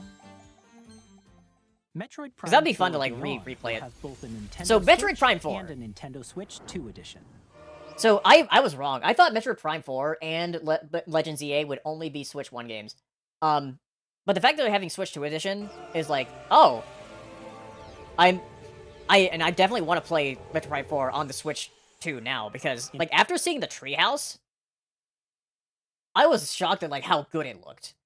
In It looks addition to incredible. Standard controls, you can use mouse controls for intuitive gameplay on Switch 2. Plus, you can explore the here's the other immersive thing. world in 4K. This is the quality mode. Usually in quality modes, for like stuff on like PS5 when I play like Final Fantasy 16, and Final Fantasy 7 Rebirth, quality modes is like at 30 FPS. This is 4K 60. It's like, at 60 what? frames per second, or enjoy smooth. And the performance mode is 120 FPS. I think Retro Studios, like, especially when we first saw Metroid Prime 4, when it was revealed, people thought it was a Switch 2 game because of how good it looked. But there's a Switch 1 version, and there's gonna be a Switch 2 version. Yeah, it'll be DLSS, but still, like, I'm shocked. smoother Like, action Retro in full Studios HD are just, like, at that good. 120 frames per second. Choose from these two modes, both of which support HDR, based on your preference and play. I suspect that opening a trailer Switch 2, there's actually a comparison. There was a comparison between that opening trailer and what they showed in the Treehouse, and what they showed in the Treehouse for the Switch 2 edition actually did look significantly better, like better textures and stuff. So that's interesting.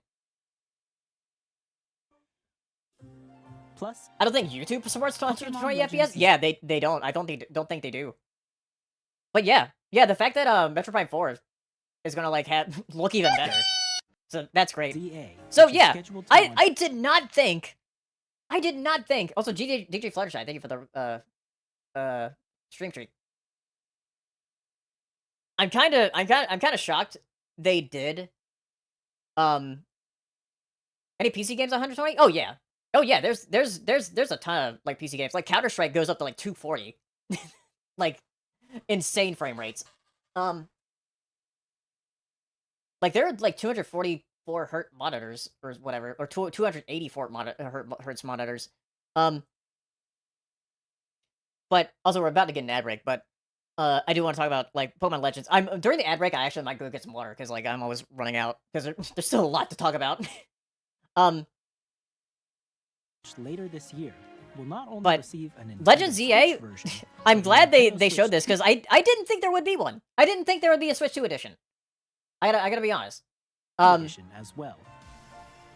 By taking advantage of the power of Switch But 2, it has like you can actually enjoy your smooth adventure frame in rate Lumio City with for a enhanced Pokemon game. resolution and frame rates. So yeah, Mega Ampharos, yay!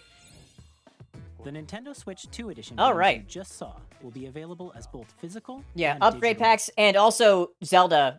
Zelda's gonna be free. Not free, but like included with the NSO expansion pack. So that's nice at least. I mean, I already have both those games, so the fact that I'm gonna be able to like replay them with NSO and on the Switch 2 editions is very nice. And these two are gonna be new games. So I'll probably get the Switch 2 editions of those. And I already have Jamboree, and I already have Kirby Forgotten Land. I don't know if I'll get the upgrade pass to those. I might for Kirby. But Jamboree, nah, I don't know. All right. Yeah, they show the comparison charts with other games, and Pokemon is the only one that has better graphics listed. Okay. All right. Yeah, that's funny. All right, I'm gonna be right back. I'm gonna go to the bathroom, get some water. And then we'll talk about the rest of the directs, and then all the other stuff surrounding the the Switch 2, because there's a lot more. There is so much more. All right. All right, welcome back from the bathroom break. I'll cut it out on the YouTube upload. But got a lot more to talk about. There's still we're halfway through the direct right now. Wonder if you could hook up a USB mouse for mouse controls. Maybe you might be able to, because there are actually some games that do support a mouse on the Switch. Specifically, Game Builder Garage apparently supports a USB mouse, which is interesting. Versions. All right. So we went over Switch 2 Going over Nintendo Switch version editions. You can play the Nintendo Switch 2 edition by purchasing an upgrade pack. We hope you're looking forward to these Nintendo Switch 2 edition games. Next, I'd like to introduce a brand new game featuring mouse controls with Brand the new game Joy-Con with 2 mouse controls. controller. Okay, this one was weird. This one was kind of weird. And it's hard to say things about it. But it does look very barren. There's not really much to it. I don't know if they're going to be charging for this. Like, or how much they're going to be charging for this. Because it definitely felt like kind of, the ARMS reveal from the Switch 1 Direct, except a little worse. And let me show you a little clip from a video I saw about this from Kyle Bossman, who I watch. He had a very interesting take on it.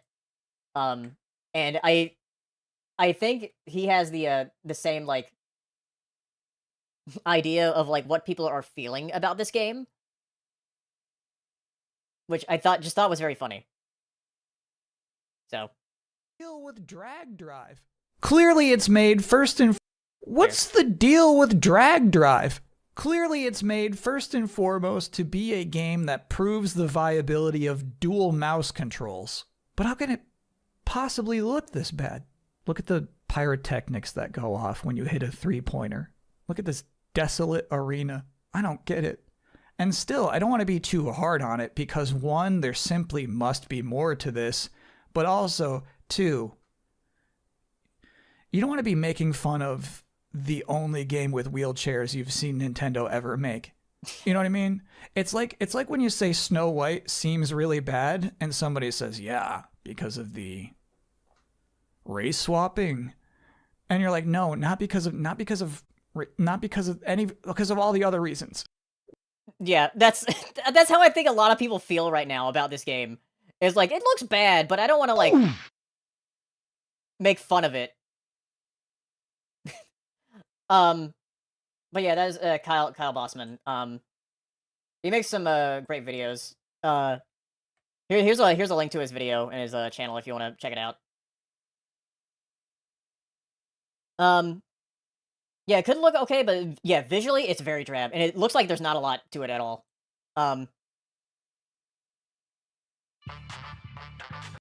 I've seen people call it a DAI game anyways. That's insane. Wow.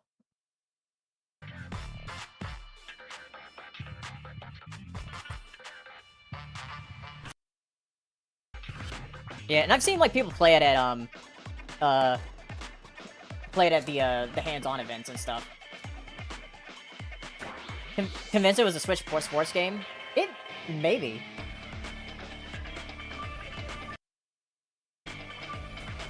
Joy-Con 2 controllers as mice to intuitively pull off various Like, I moves. think they wanted something to like make it to where you could use both controllers at once. Is like, okay, we're gonna try to prove the viability of using 2 mice at once. And also use them as Joy-Cons. So it looks like there's like a lot going on with the We control. hope you're looking forward to a new twist on 3 on Paleo stance, paleo stance. Orb, thank you for the subscription. Next, here are some games from our publishing and development partners If this is $60 or something, that's wild. Yeah. coming to Alright, Nintendo so Switch 2. here's where we got into the third-party stuff, and I'm gonna go through it kind of quickly. This is also sort of the moment in the direct where things like got really laggy. I don't know what was going on with YouTube, and it's specifically it was with the US direct. There wasn't a problem with the UK direct for whatever reason. But on the US direct, it was like really bad, and like on the Twitch channel as well, because it was just like there was like this weird audio delay. I think it's because it was a live stream and not a premiere. For the direct. Yeah, and a lot of people were watching it. Yeah. High volume capacity, maybe. But yeah, this was rumored for a while that they would be bringing Elden Ring to the Switch, which is cool to see. I still haven't played it. I have a PS5 version, but I still haven't like played it yet.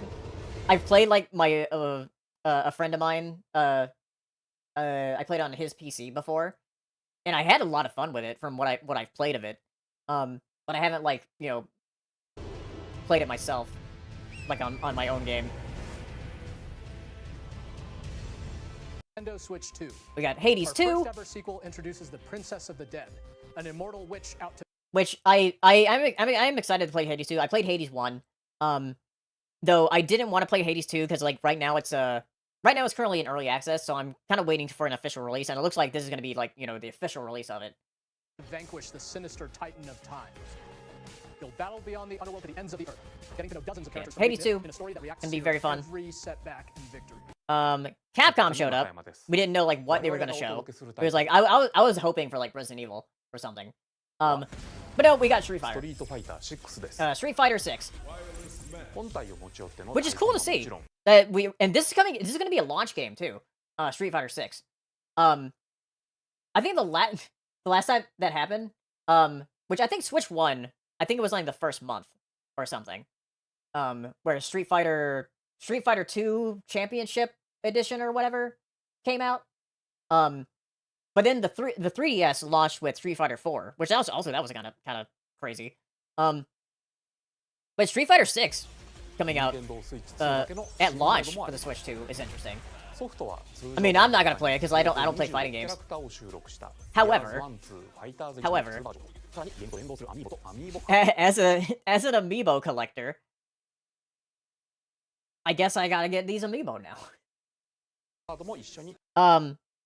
I literally I don't really have that many amiibo left to like complete my collection. So, but now we're getting more.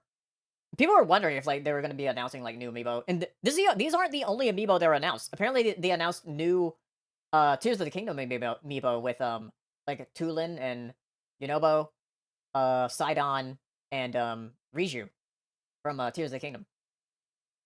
So those are nice. But yeah, and also like amiibo cards as well. Which this is all going to be coming in like one little pack that you buy. Just not like booster packs like with what they do with Animal Crossing amiibos, because there's so many Animal Crossing cards. No Chun-Li amiibo, but there's a card. Yeah. Yeah, it's the NFC aspect of amiibos is barely a factor in this figure. Yeah. Literally, I have almost every Zelda amiibo, but I bought the NFC cards, like custom NFC little cards to use for my Switch because I don't want to like take the amiibo out and scan them all the time. Like if I'm doing like stuff in Breath of the Wild, because when I was like trying to 100% Breath of the Wild, I was like doing some of the amiibo stuff, and like I just ordered like a little pack of like Zelda, every Zelda amiibo as a tiny little custom NFC card. So yeah, I just like it for the figures because they're very nice figures that are relatively cheap. Even though these are going to be retailing for $30. These are significantly bigger than the regular amiibo, which is interesting. They're doing that. Yeah, I know. I collect stuff. スイッチ2の発売日にお届けします。お楽しみに。 This was interesting to see. I thought this franchise or this game did badly. I thought it did badly. Like, so I'm very surprised to see it. But yes, Daemon X Machina, a new one, and it actually, like, in my opinion, it looks better than the first one. Like, in terms of, like, the stuff going on. I thought the first one looked alright, but not great as far as, like, the action and stuff going on. It looks like there's a lot more interesting, like, sequences going on here. We're in the middle of a war. So, don't you get it? looks cool. It is multiplat, so it's not being published on Nintendo by Nintendo like the first one. It's going to be on PS5 as well. Stop you. I'll tear you apart. All children bring hope. So yeah, to Daemon our X Machina. lives. Don't they? Very surprised to see that. That's launching in September. Hey, this is Joseph Forrest from Hazelight. I'm super Alright, you got excited Split Fiction, for Split Fiction which to this is come to also Nintendo going to Switch be 2. a launch The game game. is a story about friendship.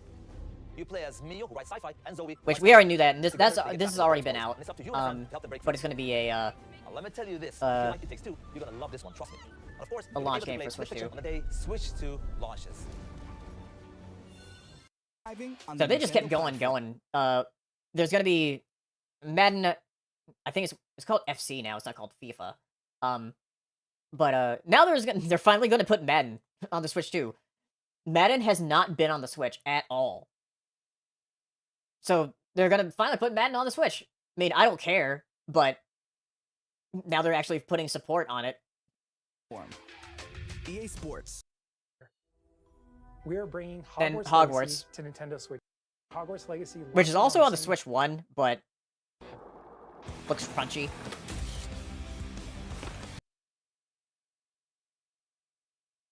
Has Madden been on Nintendo since its GameCube? I think they had Wii versions of Madden. Aren't there? There's definitely like a Wii version of like Madden 08, I think. Or something. I don't remember. Because remember, they were also like supporting the PS2 for a long time, and basically any sports game that was on the PS2 was also on the Wii, just as the PS2 version. Last Madden was on the Wii U? Oh, yeah. Oh, yeah, this was like a jump scare. It was like, wait, what? we got SpongeBob course in Tony Hawk's Pro Skater. Yeah, there's definitely been Madden games on Nintendo, but it's just that we haven't had Madden games on Nintendo since before the Switch, because they haven't been on the Switch at all.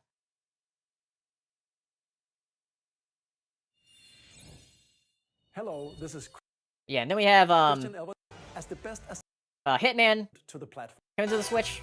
Project 007 is going to be on the Switch as well, or Switch 2. Oh, this was also a jump scare. The story of life Because it was Square Enix, and I was like, "Oh my god, that's Garnet!" And it was like, "No, it's not Garnet." never fades. It's It's like I thought it was like the big reveal of the Final Fantasy IX remake, and I was like, "Oh, wait, that's not Garnet. That's not Garnet." Bravely Default returns. But yeah, Bravely Default, which I am very glad about because it's been stuck on the 3DS. Oops. Remastered in high definition. Featuring the Brave and Default commands. Which I haven't played Bravely Default. I know like a lot of its combat is like similar to Octopath, and I have played Octopath. Battles. Change and customize jobs to build out your very own party. But it looks very Enjoy your fun. adventure with Yeah, everybody I've talked to that's played Bravely Default says it's like one of the best RPGs they've ever played, as far as like mechanics go. Square Enix presents the classic fantasy RPG, Bravely Default Flying Fairy HD Remaster. Flying Fairy. Set foot in Luxembourg. But yeah. And it's gonna be a launch game, which is very cool. Then we got Yakuza 0. So I think a lot of the Yakuza games are gonna come over. Madden hadn't been on Nintendo console since 2013. Wow. Flying Furry. Wow. So I assume that since they're starting with 0, they're probably gonna put like all the others on Switch 2 as well for the Yakuza games.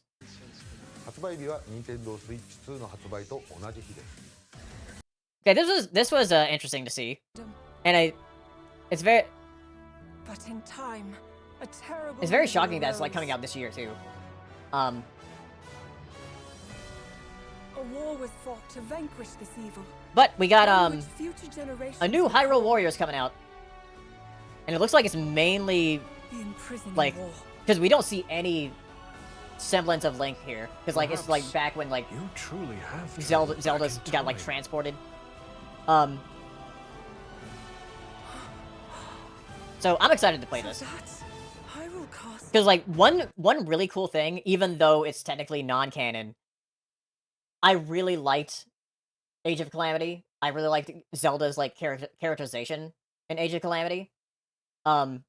So the fact that this is like mostly going to be focused on Zelda, Really is the past. like I'm excited, and also it probably will run better than Age of Calamity did.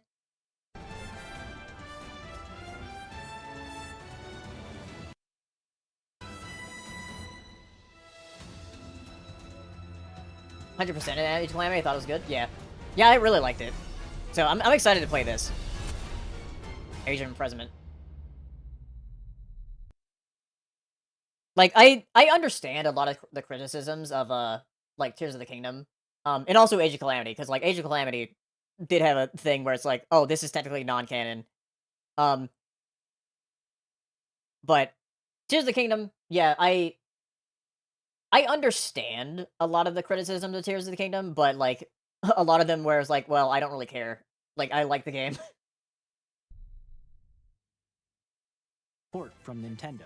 Now, some news about Nintendo. Like some of the criticisms that people have is like things that like don't really bother me at all. Like specifically with like some of the story stuff, like I don't understand. Cause like, I mean, I can get into that later. Anyway. Nintendo Switch Online. You can continue to enjoy Nintendo Plus expansion pack.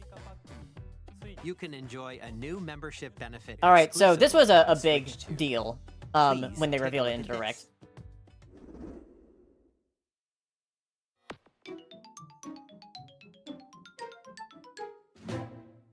Nintendo Switch Online Plus expansion GameCube, pack will be finally! getting a new classic game library exclusive to Nintendo Switch Which 2. I didn't know if they would do it or Nintendo not. GameCube. Because like a lot of people were saying like, oh, they're gonna like sell GameCube games individually, like they've done with like Pikmin 1 and 2 remastered, and like they did Metro Prime remastered. They've also done a lot of other games like Paper Mario: The Thousand Year Door. They did a remake of that. So it's like they're not going to do a GameCube like section of In NSO. 2001, Here are the titles that will be available at launch. But they're doing it. A Legend of Zelda game that looks... And here's our rumored Zelda like HD remaster. It's not the HD remaster from Wii U. However, I do hear from like hardcore Wind Waker like players is that they prefer the look of the GameCube version compared to the Wii U version, because the Wii U version definitely has some very like soft lighting compared to the GameCube version, whereas like things are like the cell shading on the GameCube version is much more striking. The only thing is that this is not going to have the fast sale, and it's still going to have the Triforce quest. So, there's that. Cartoon come to life through cell shading, controlling the wind using a mysterious baton. Yeah, that's why like people mod the GameCube version to have like the Wii U features. Zelda, the Wind Waker. Transcending history and the world, a tale of souls and swords eternally retold. Yeah, Soul Calibur 2. So it's interesting. I thought they were just gonna like show like some first party stuff, but the fact that they're showing some third party stuff as well is very nice. Soul Calibur 2, and it has Link in it. The Legend of Zelda series enters the fray. Soul Calibur 2. There's so much bloom effects in the AC remake. Yeah, the fact that this is coming out like in the beginning of this this GameCube NSO in death-defying races is great. Featuring the series first, machine customization and story mode. Get ready to experience. Oh yeah, one thing they showed in the treehouse, you can do widescreen. You can do the widescreen support for F-Zero GX in this in GameCube NSO apparently.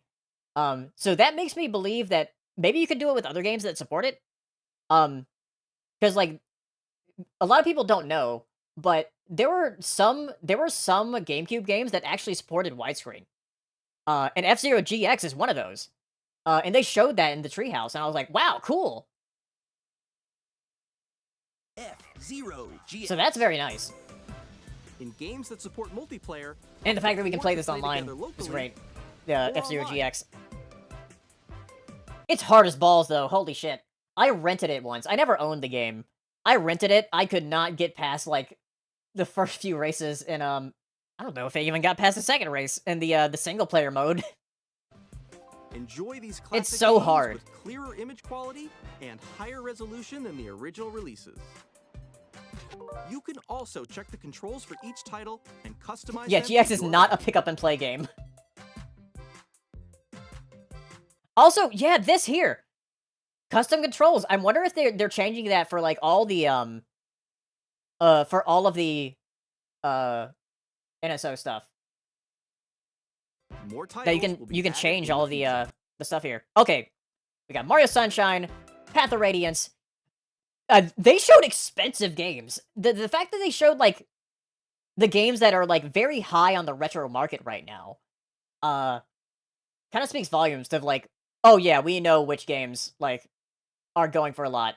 Because like Fire Emblem Path of Radiance, like I mean these are all like, you know, first party games, but the fact they showed Chibi Robo, like one of the most expensive like GameCube games right now, like I said, speaks volumes. And both Pokemon games, the Pokemon Gale of Darkness XD and Coliseum, like crazy. So that's cool. Nintendo That's really cool. GameCube, Nintendo Classics, the Switch 2 exclusive. Yeah, Luigi's game Mansion library finally. Now we'll have all Luigi's Mansion games on the Switch. coming to Nintendo. I think they'll add Melee eventually.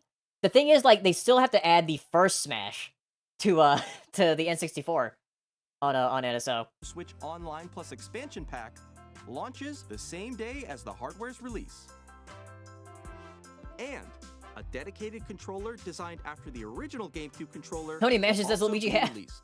Yeah, and we got a wireless one. I'm wondering if it's still gonna work with like the GameCube adapter, like either the Wii U or the Switch one, because both of those work on the Switch.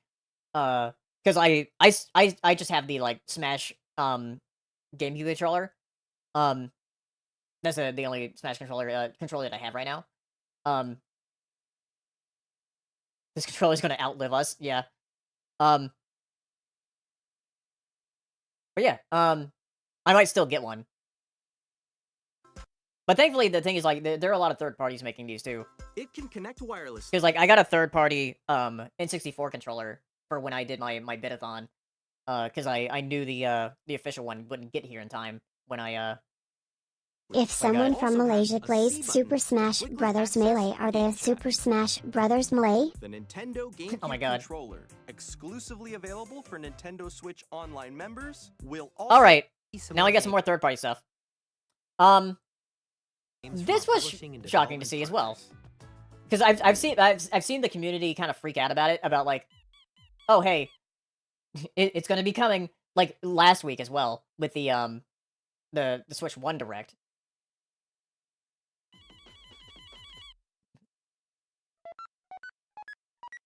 But we got Deltarune.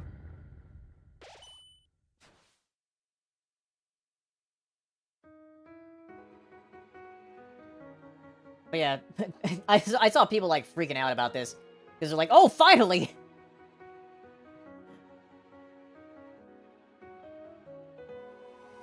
And this is fun fact. Deltarune chapters 1 and 2 were both free. 3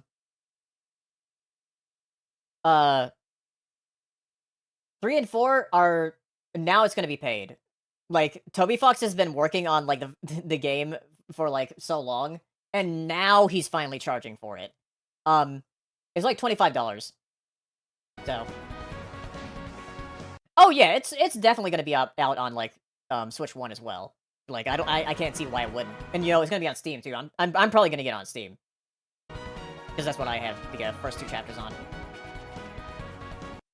Played chapter 1, just decided to wait for a full game. Yeah, I couldn't wait because like there's like spoilers everywhere. So I just I just play it. But also there's one more chapter. I think chapter 5 is gonna be the last one. I don't remember if what did Toby Fox say about the chapters? Because like obviously like 3 and 4, he's releasing those together. But I don't know if 5 is gonna be the last chapter, or if he said there's gonna be more than that.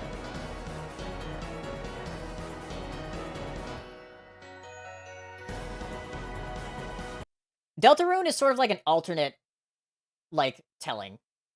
It's not really a sequel or prequel. Yeah, I do wonder if, like, the guy in the egg dog suit was actually Toby Fox. Oh, 7! Okay. Interesting. Well, yeah, it is going to be, like, $25 for Deltarune, to have the complete package. Chapters 1 and 2 are still free. But, like, after that, after you pay that, all the chapters are gonna be coming, as free updates.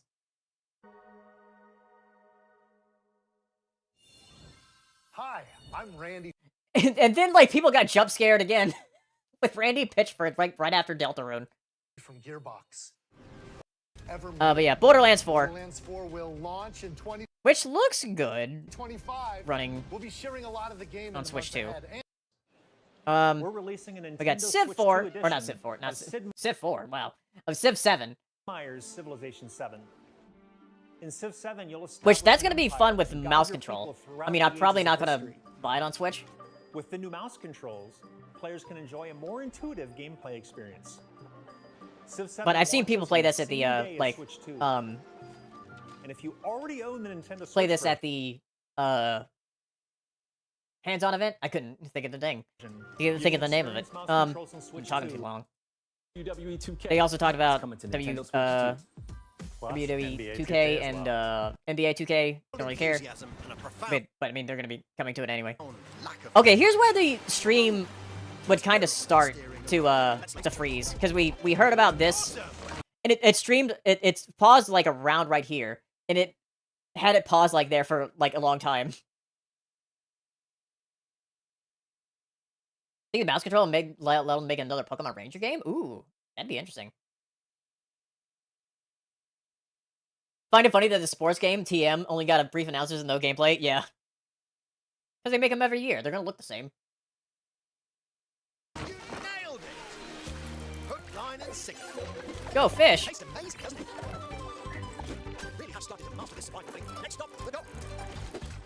But yeah, I feel bad for like the games that got shown here while the stream was paused. We could only hear what was going on. Hi, I'm Dave Crooks from. Because like, especially with Enter the Gungeon here, because like I know a lot of people like Enter the Gungeon, so they couldn't see like what what the sequel looked like. The sequel's 3D. Because the original Enter the Gungeon was 2D and pixel graphics. Shooter sequel. Now reloaded in a new 3D art style. You can expect some fan favorite elements to return. We're still working on the game, and we're excited to share more with you in the future. Yeah, it looks fun.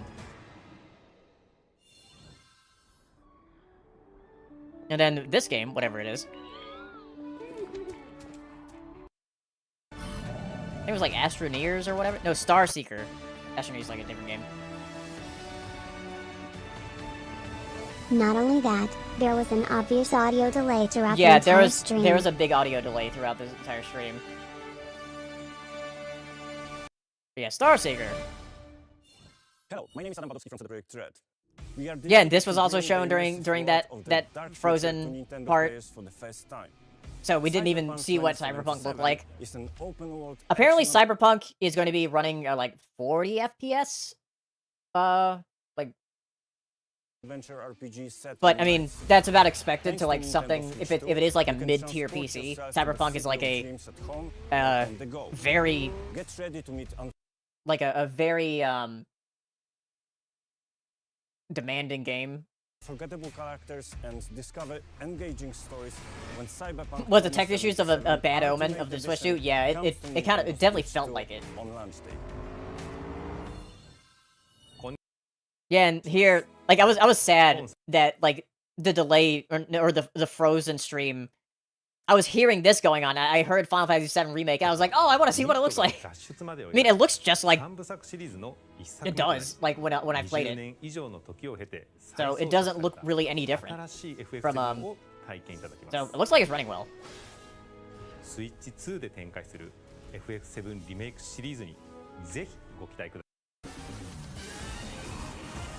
And then we got our sizzle reel here. This game, Path of the Goddess. Another jump scare. People are like, wait a minute, Silk Song? It's in the sizzle reel. What? There wasn't a feature? It's crazy.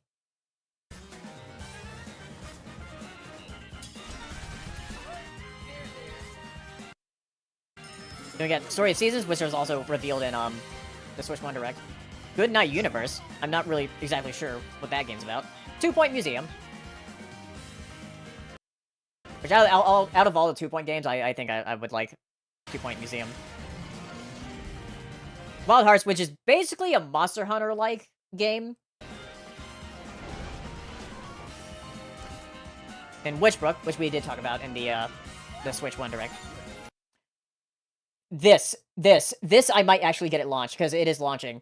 I love Puyo Puyo Tetris. I played that a lot, during the first, like, couple months of the Switch.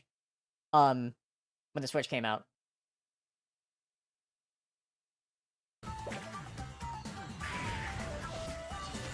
Monster Hunter Wilds on Switch too? Yeah, that'd be interesting to see how it runs. Cosmic Invasion, which was out there. Star Wars Outlaws. It's weird that, like, the one Ubisoft game they put here was Outlaws. Which I know there are some fans of it.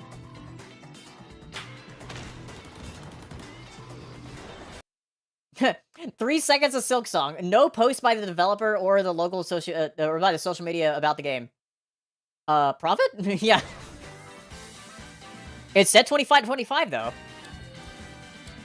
Yeah, Nobunaga's Ambition. Which, you know what's funny? Is that they literally just put some of the Super Nintendo games of this franchise on NSO. It was like, was that like a premonition? This is also a launch game? Interesting. Fast Fusion, which Fast RMX was also like a launch game for Switch 1, so that's interesting. We got Fast Fusion. We get this and F-Zero GX on the same day.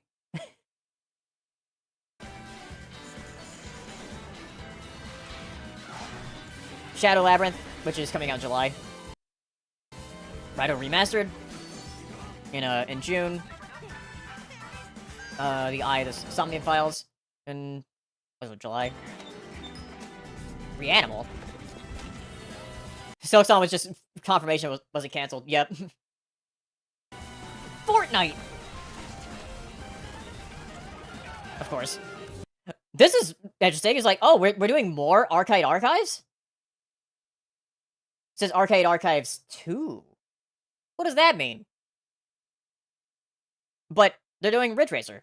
The Ridge Racer, the arcade version of Ridge Racer.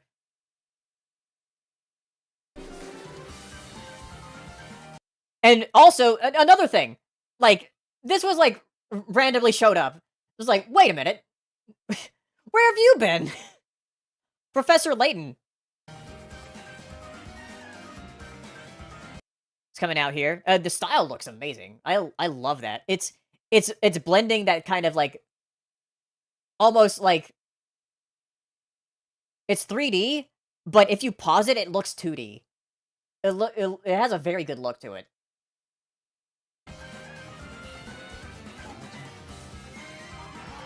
And Tamagotchi Plaza. Switch 2 edition. Human Fall Flat. Yeah, hopefully Layton does do well. We've shown a lot of games so far. Alright. So, this was also shocking. I'm not really into it because I'm not, like, I've only played, like, Demon Souls, and I played, like I said, I played Elden Ring at a friend's place. Which I still want to play. But, the Duskbloods. Which I guess people were saying is, like, kind of like a spiritual successor to Bloodborne. But then we found out it was more like a multiplayer PvPe, VE type of game. So it's more like Night Rain.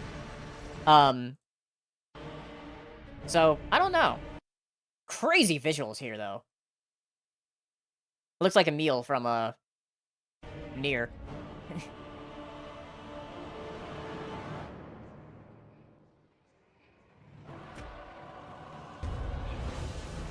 But yeah, and it's gonna be a Switch 2 exclusive game. Which is also kind of crazy. So they were working with From Software to make something for the Switch 2, which is coming out next year. Why can't they simply remaster Bloodborne, please? Yeah. I saw a hilarious article about this. It's like, the From Software developers said, like, so the rat with wings at the end was our attempt at doing something cute and Nintendo-like. There's like, this is your idea of that? This is what you think is cute and Nintendo-like? This is very un-Nintendo-like. But I just thought that was very funny with the interview with the developers. I mean, a rat, sure, cute. Rats can be cute. They're probably just trolling, maybe. Alright. And development partner. Alright, so, we got a In couple addition more to what things you here saw today. they were showing. I don't care who the IRS sends, I am not paying taxes. Just the rat bird from the Cloudy with a Chance of Meatballs, yeah. People are wondering what this is. They see the Warp Star. They're like, oh, Kirby. It's gonna be Kirby. A lot of people thought, like, Smash. Even I thought Smash, because they're like, oh yeah, this Smash can always, like, begin with Kirby. But no. It is, in fact,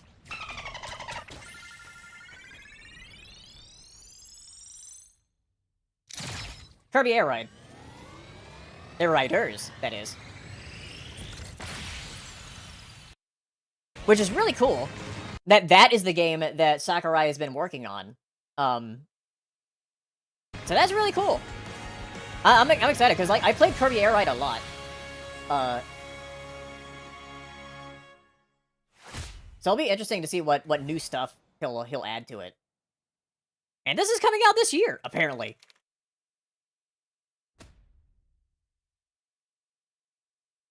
Like 2025. Kirby Air Ride, which originally released on the Nintendo GameCube system over 20 years ago, is getting a brand new game. We hope you're looking forward to Kirby Air Ride. Moron, I think I'm, or Moron, Fat Boy, I think I might have to time you out, because, like, you bring up some stuff, like, I don't know what the hell you're talking about. Like, you keep bringing up, like, random shit.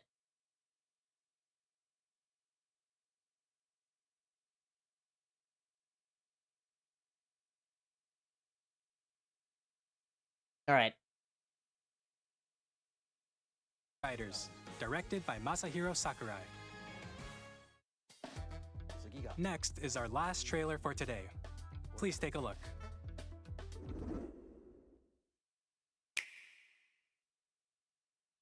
Yeah, here's the last trailer. Which, a lot of people were thinking, Mario? And that's what everybody was thinking, because, like, it's the last thing. Oh yeah, there was other stuff Ice Flame. There was, like, other stuff that, like, I don't understand why he's, like, talking about it in here.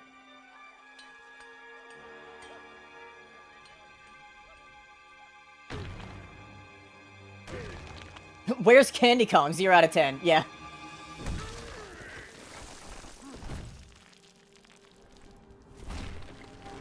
But yeah, this was cool to see. It was like, we're finally getting a new 3D Donkey Kong.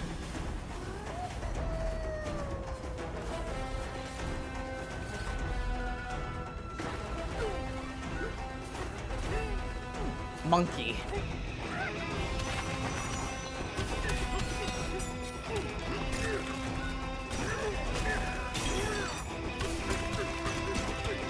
Monkey Minecraft.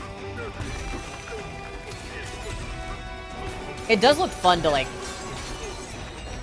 go around and smashing stuff.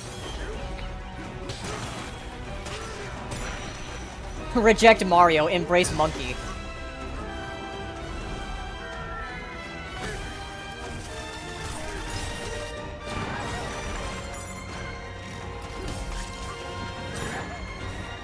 I love this part here with the, this section.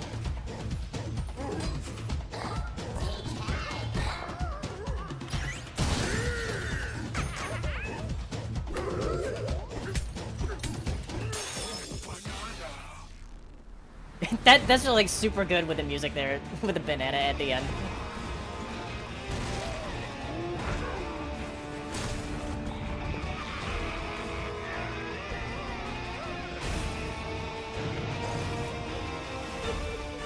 Okay. Okay, speaking of Candy Kong.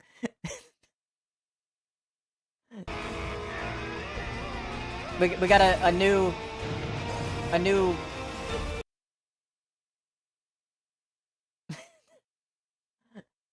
a new character for artists. With her gold lipstick. Yeah, she's no Candy Kong, but still. Oh, dude! What is that? Well, that's an angry monkey. A Kongette, yeah. She's so slay, yeah.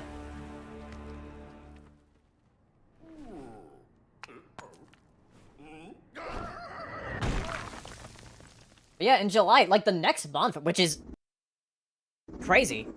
Like, is that soon? That was a I thought brand that new would be like a 3D holiday platforming game. action game starring Donkey Kong, called more details. Finally, Yeah, and I saw some of the Treehouse gameplay, and it looks very good. I'm very excited to play that. I didn't watch too much of it though. here are the hardware Yeah, what happened to Diddy Kong? We don't know. options that will be available at launch. We'll release Nintendo So there's going to be Switch 2 2, as well SKUs. as a bundle that includes So a I was wrong about that. I thought there would only be 1 SKU. digital version of Mario Kart World. There's going to be a For more version details, please check the official Nintendo Switch. with Mario Kart and without. It's kind of good, even though I was like, "Where's the price?" It's kind of good they didn't, because, like, depending on what happens, at least this will always be, like, relevant when going back to these directs. Switch. Yeah, everybody's getting from Mario Kart, so mean, I'm probably gonna get the 449 version if it's 449. Just because I want the physical cartridge, 2 which we'll talk about website, that soon. which goes live to experience Nintendo Switch 2. So, We appreciate you joining us today. Thank you very much. So, after the direct, there's a bunch of information that came out. A bunch. There was the tree houses. There was the hands-on events. So we got a lot of info to go over. So yeah, this podcast is going to be running a bit longer than usual since there's so much to talk about. It's only been like a couple weeks of news. And this is mainly like the Switch 2 stuff. So, after the direct, okay, we found out some other things like the Breath of the Wild and Tears of the Kingdom upgrades are free for NSO members. We found out the price of Mario Kart, which is $80 for Mario Kart World. Oh, that's a lot. I still want the physical version, but man. One interesting thing is we found out that some Switch games will be getting free updates for Switch 2. Like if you put in your Switch 1 games on a Switch 2, it'll get a free update. And these are the ones that we know about so far. Here's the list. We got ARMS, Captain Toad Treasure Tracker, Mario Odyssey, Mario 3D World plus Bowser Fury, Clubhouse Games, Link's Awakening, which is great because like that definitely had some frame rate issues. Echoes of Wisdom, which also had frame rate issues. Game Builder Garage, New Super Mario Bros. Deluxe, Pokemon Scarlet and Violet, and Big Brain Academy, Brain vs. Brain. The really big one here is Pokemon Scarlet and Violet. Because Pokemon Scarlet and Violet, everybody knows the issues with that game. That game runs terribly. So the fact that it's having a free update for the Switch 2 is great. And like all these other games too. Especially the ones that like do have frame rate issues like Link's Awakening and Echoes of Wisdom. So yeah. Yeah, I'm glad the ones with issues are ones with free updates. That's very nice. And I assume that there's gonna be more down the line probably. Maybe we'll actually get like a free update for like Thousand Year Door to where that will actually run at 60. Yeah, Brothership could be one. What was the other one? I just had it on the tip of my tongue. Oh yeah, with Xenoblade Chronicles X. Apparently there is like something in the update or in the files of the game to make it run 60. So Xenoblade Chronicles X is probably going to get a free update. So the fact that we know this now is like, okay, good. Like Switch 1 games will actually run better and a lot of them will have free updates. Switch 2 editions will be different because they'll actually have like added content to the games. Yeah, Princess Peach Showtime, that could also get one. That also had some frame rate issues. Okay. Here's an issue. Here's a big issue. Game key cards. However, I think it's better than what they did with the Switch 1. So game key cards, you use regular games or regular cartridges, and you put in your system and you download the game. The thing is, this isn't new. Like, PlayStation and Xbox have been doing this for a while with their discs. Because the discs, a lot of the discs for like PS5 games and Xbox Series games don't really contain a lot of data. Because they can't like hold all of the data. So a lot of it has to be downloaded. And also, a lot of it has to be installed or downloaded because you can't read the disc that fast. So for this, at least with this, you can like those physical discs for like PS5 and Xbox Series, you can actually, sell those. Um, that's kind of what this is. So it's better than Switch what they did with Switch 1, because Switch 1, they had it to where like some games were like only a download code, or you had to download part of the game with a one-time code. Um, so yeah. So yeah, that's the benefit of having these is being able to resell it. If you wanted to. So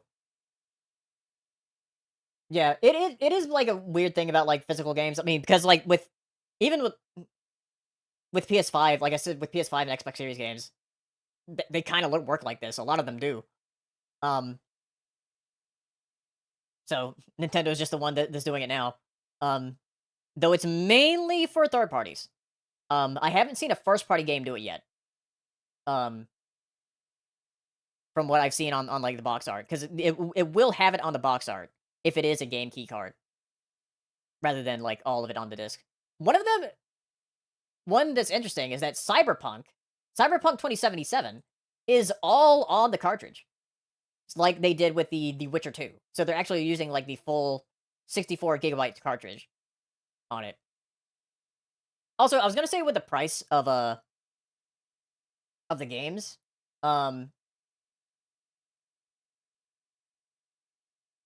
here is Deku deals. I use this a lot to like check out like game deals and stuff. Um, so a lot of the games here. I think I don't think I know if I had Best Buy. Let's see. Was it here? Okay. I have it a little disorganized here.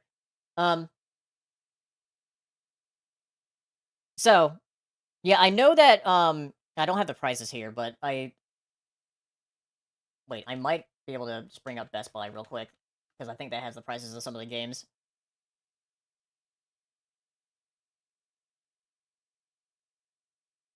Let's see.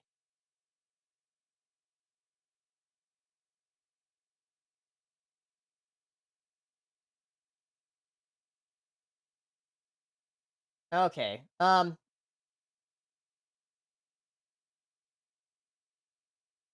let me see. Right here. Yeah, during Treehouse, people said saying drop the price. Yeah. So here. Um. So Mario Kart is going to be $80. Um, Donkey Kong Bonanza 70. And it seems like prices are going to be wildly varied. Like let me look up.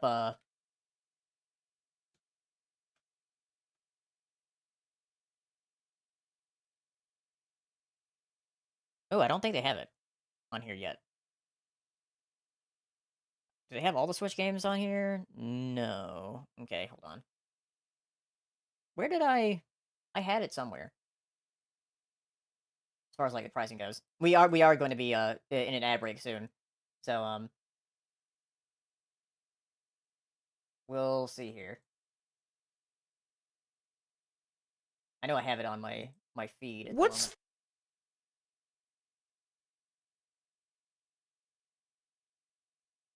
Let's see. Where did I see it?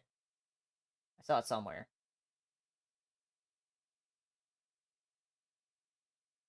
Hold on, I'm just scrolling while I find it. Just want to show you guys what the pricing is going to be like for the games.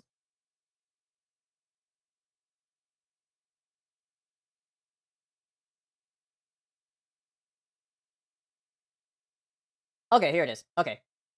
Here, I'll just open it in a different tab here. So, yeah. So we got Kirby is 80, which I think is worse because it's like a Switch 2 edition. I don't like the fact that Kirby like is it's gonna be a 3-year-old game, and that's gonna be 80. The Switch 2 edition of that. Street Fighter is 60. it's just a regular $60 game, though it is a game key card. Mario Kart's 80, of course. The Switch 2 edition of Breath of the Wild is going to be 70. And then the Tears of the Kingdom one is going to be 80, I think. But getting the NSO like upgrades for free is fine. Might as well build a Switch one version for cheaper and then upgrade. Yeah. Bravely Default's only 40, which is like seeing it next to some of the other games is like if you're gonna buy that at launch, or if like some parents are gonna see like games at launch and they see like Mario Kart for 80 and then you see Bravely Default for 40. I wonder if Bravely Default will do well. Yeah, being $40 is probably gonna make Bravely Default the best-selling game at launch. Which is very funny.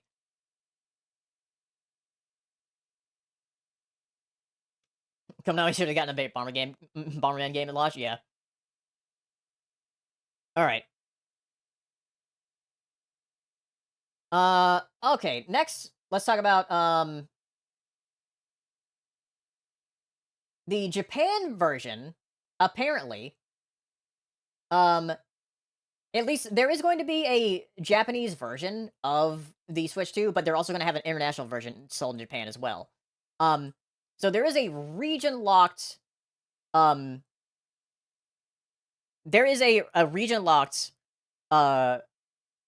Japanese console for the Switch 2. And it's being sold cheaper than the multilingual one. So it's about $330, which is like about $100 cheaper, than what is being sold for in the US. However, it is like technically more for the Japanese because it's like 400 something yen or whatever. 400,000 yen or whatever. Not 400,000, 40,000.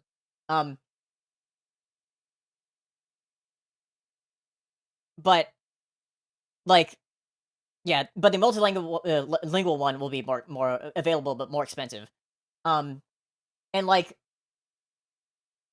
I believe they're doing this so that way Japan can have their own console and not worry about like foreign buyers trying to scalp the console. And I guarantee that's why they're doing it.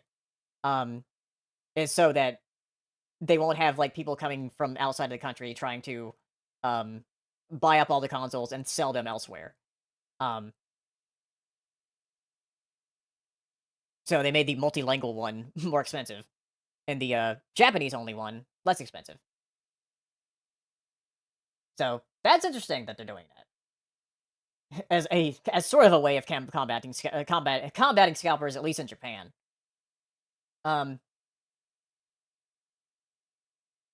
All right. So we got some new features for the Nintendo app, because there's like the Zelda Note stuff. To stop people from importing for cheaper. I mean, oh yeah, I mean like, wait, into Japan or outside of Japan? Because like into Japan, like there's still the like multilingual one and stuff. Like oh yeah, yeah. I mean, the thing is like still like people would import and then sell it for higher.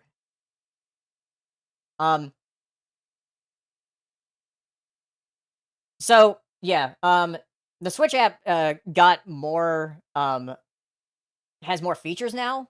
You can check your friend's play status. You can. This is a big thing. This is a big thing for me because like ever since like they got rid of the Twitter API, it's been very hard to like get screenshots from your Switch to your phone. It's like it's just a pain. It's an absolute pain to do.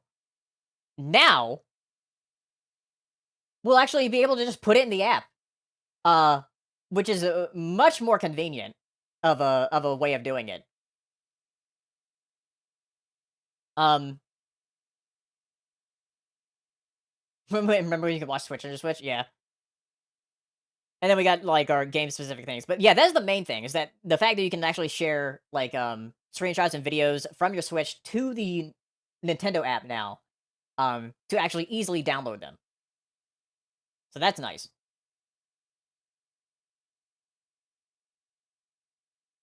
All right. We got a few more things here to talk about. We got launch titles. Like I said, it's a little disorganized here, but I'll go through all of it because there's like some big stuff at the end. So here's the all the confirmed launch titles. We got Street Fighter 6, Split Fiction, Hogwarts Legacy, Hitman Mortal Assassination, Bravely Default, Yakuza 0. Oh, that is a launch title? Oh. Deltarune, Sid Meier's Civ 6, Survival Kids, Cyberpunk 2077, Kinetu Gami, Path of the Goddess, Puyo Puyo Tetris 2S, Rune Factory, Guardians Azuma, Nobunaga's Ambition, Awakening Complete Edition, Fast Fusion, Fortnite, and Arcade Archives to Ridge Racer. And then GameCube is also launching with those 3 games, Wind Waker, Soul Calibur 2, and F-Zero GX. So, yeah, it's a much, much better launch lineup than the Switch 1. The Switch 1 had a very abysmal launch lineup other than Zelda. It had what? Zelda, Skylanders, 1-2 Switch, Super Bomberman R, and like it's literally 5 games. There's only one more. There's one missing. What was the last one? Yeah, Super Bomberman R, Zelda, 1-2 Switch, Skylanders. Wait, I sorry. Mario Odyssey was that October or September. When was September? Oh, Snipper Clips. Snipper Clips also came out. Yeah. I think that was an extra. Like I'm thinking of the ones that were at retail, and I Snipper Clips wasn't at retail yet. It did eventually get a physical version. But yeah, a much better launch than the Switch 1, because like third parties are actually on board this time.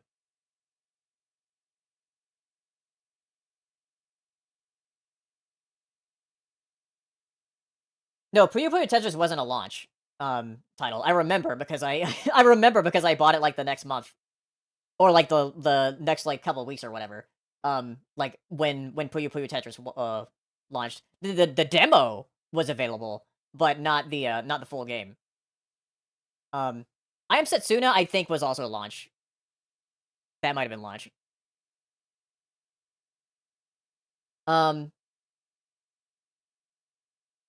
Anyway, we got information about the battery life, which is a bit worse than the Switch, but it really depends on what you're playing. So battery life, about 2 to 6.5 hours, which isn't too bad. I don't know how it is like compared to like the Steam Deck. I don't know what the Steam Deck's battery is like, but depending on what you're playing,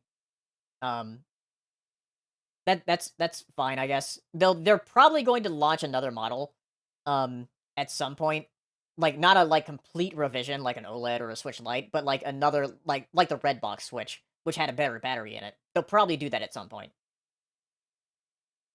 Yeah, the original launch version had a similar battery. Yeah, but I still like didn't really have a problem when I did play it in handheld, and I don't really play it in handheld that much. All right, here's some details if you want to get technical about some things about uh the Switch 2's performance in terms of like its new NVIDIA chip. So it does enable DLSS, ray tracing, and variable refresh rate. Which we mentioned that earlier with the 120 FPS. But Nvidia themselves say, oh yeah, the Switch 2 has 10 times the graphical capability of the original Switch.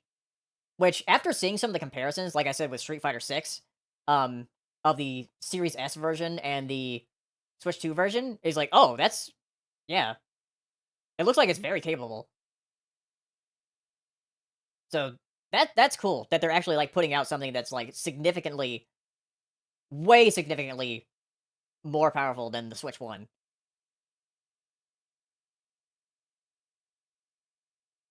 Like, people were thinking like, oh, it's gonna be like base PS4, but no, it's like actually more than that.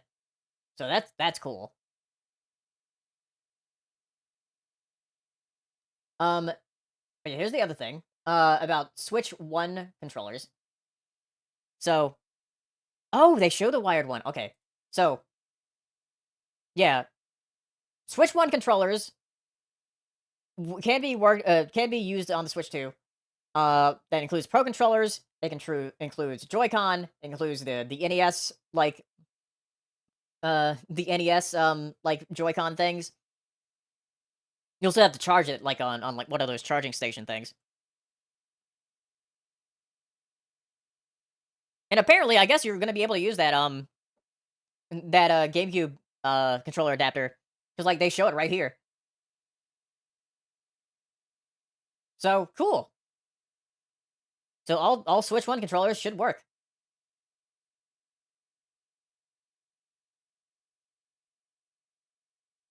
All right, here's something interesting.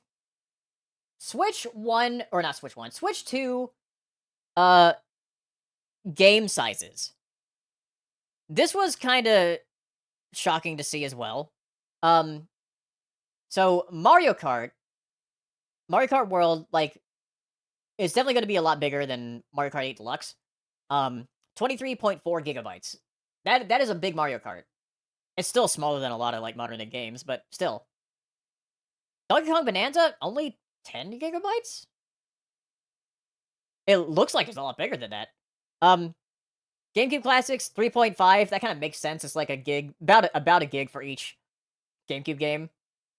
I was mentioning like in previous streams about how GameCube games are a lot bigger than what the N64 or like previous were, so they're gonna need a lot more room on the Switch 2. That's probably why they're only gonna have it on the Switch 2. Both because of the performance of the Switch 2, but also because the Switch 1's base memory won't be able to support that many GameCube games. But the Switch 2 will, so. Got Mario Party Jamboree, 7.7 gigabytes with, like, the added content and stuff. And Kirby and the Forgotten Land. This one's surprising, because it got smaller. It's 5.7 gigabytes from 5.8, even though they're adding new stuff. So, I guess Nintendo's just really good at compressing their games. I don't know how, but I guess they're just really good at it. So this is interesting.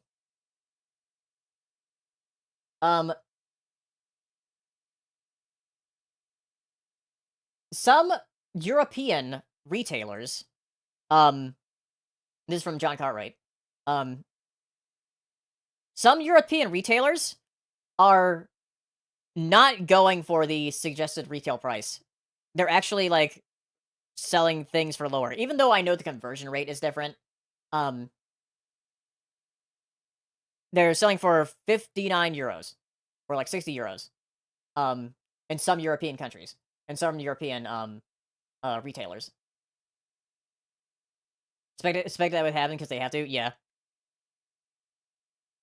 So yeah, it's DK physical as 80 euros. Retailers are starting to list the games as 60 instead.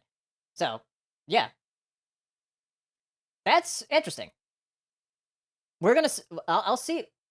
We'll see if that happens in the US as well. But I don't know. It depends. I know that one thing. One thing about the price of the games, is that at least for a while, and they still kind of do it. It depends. Walmart in the U.S. Sometimes has Switch games for $10 less than they would be at other retailers. Um, and I've bought games like that before because they're like $10 less, and sometimes they're $5 less. It really depends. Um, I wonder if it would the same thing would happen with Switch 2 games, but I don't know. We'll see. Um, but that was also years ago too, so things have changed. All right. Here's the big thing. Here's the big thing. Here's the big thing.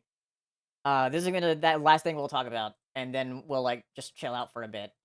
Um, so Nintendo has delayed the Switch 2 pre-orders in the US at least. I think it's only in the US. They have delayed it. And they straight up say why they're doing it. It's because of the tariffs. Because of the proposed tariffs. They haven't gone through yet. I really hope they don't go through, because if they do go through, we are literally headed for a Great Depression in the US. Like that's what's going to happen. I really hope people fight back and like call their, you know, representatives and stuff and say like, "Hey, this is dumb. Do not let it happen. Do not let Congress pass it through." Because like if it does, we are going to be headed for a Great Depression. So yeah, so there right now Nintendo is like, okay, we're gonna wait and see what happens in the US before we put pre-orders.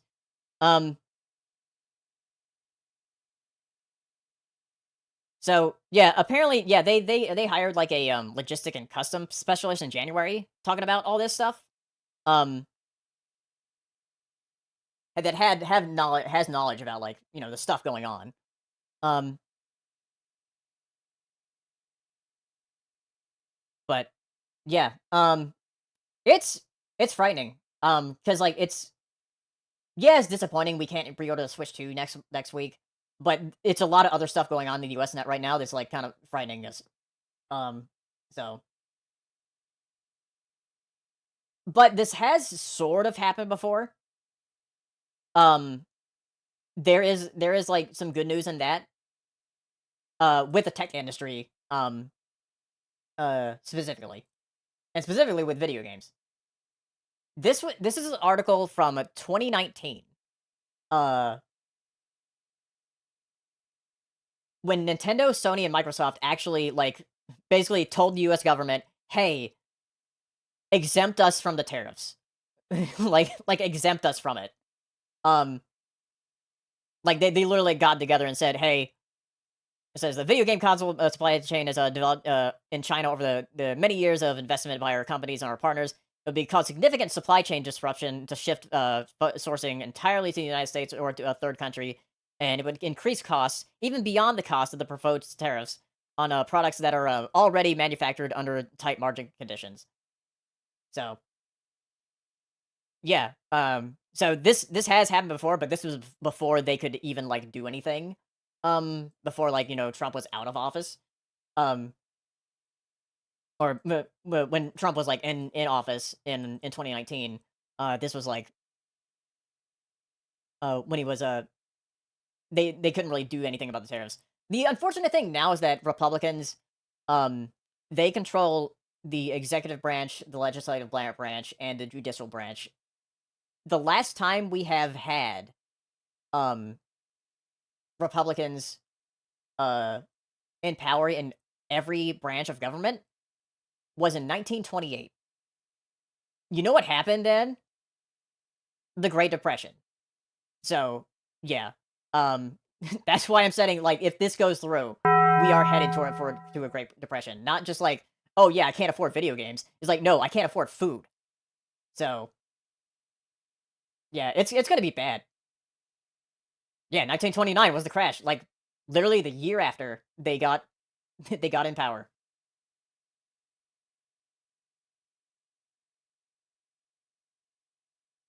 So that's a kind of somber way to end the podcast.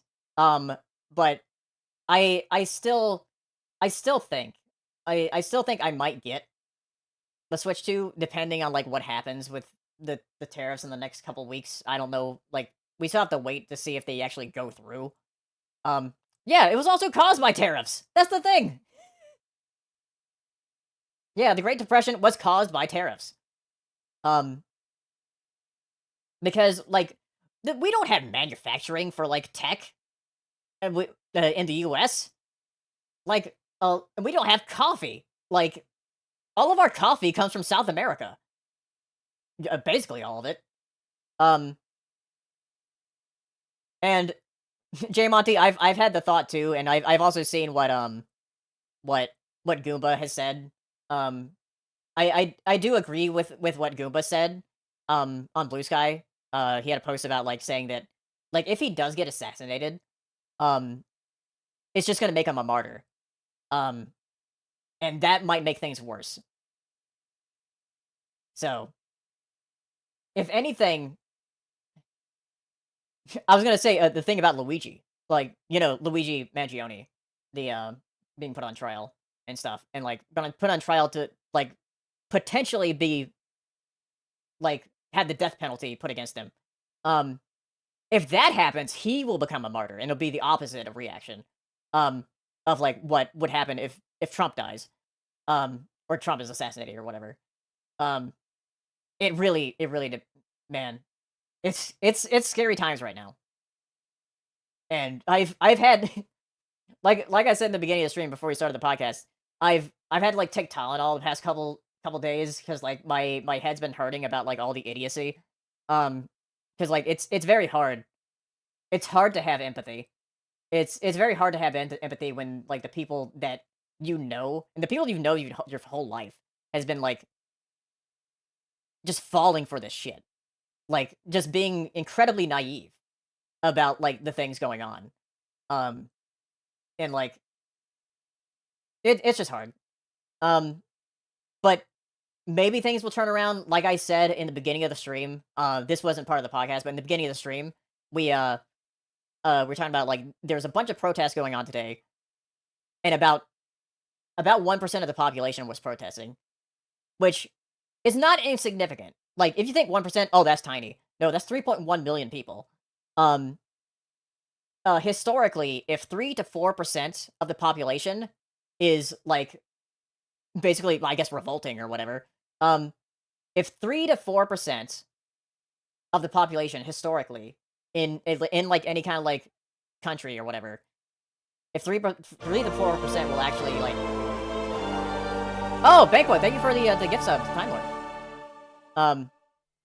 If 3 to 4% will like protest or like if 3 to 4% are upset, things will change.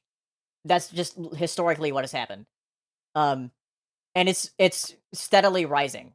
Like it's steadily rising as the amount of people that are like fed up. So, because once you start like not being able to afford your groceries, like I mean it's already like been getting there, but if the tariffs like actually go through, it's gonna be a lot worse. Like a lot worse. It's not gonna be just video games. It's gonna be like everything else. So yeah. So and I know that people like people in other countries like they they feel bad for our citizens at least the citizens that like are aware of what's going on. Because like man man I've been talking a lot. I need to drink some more water.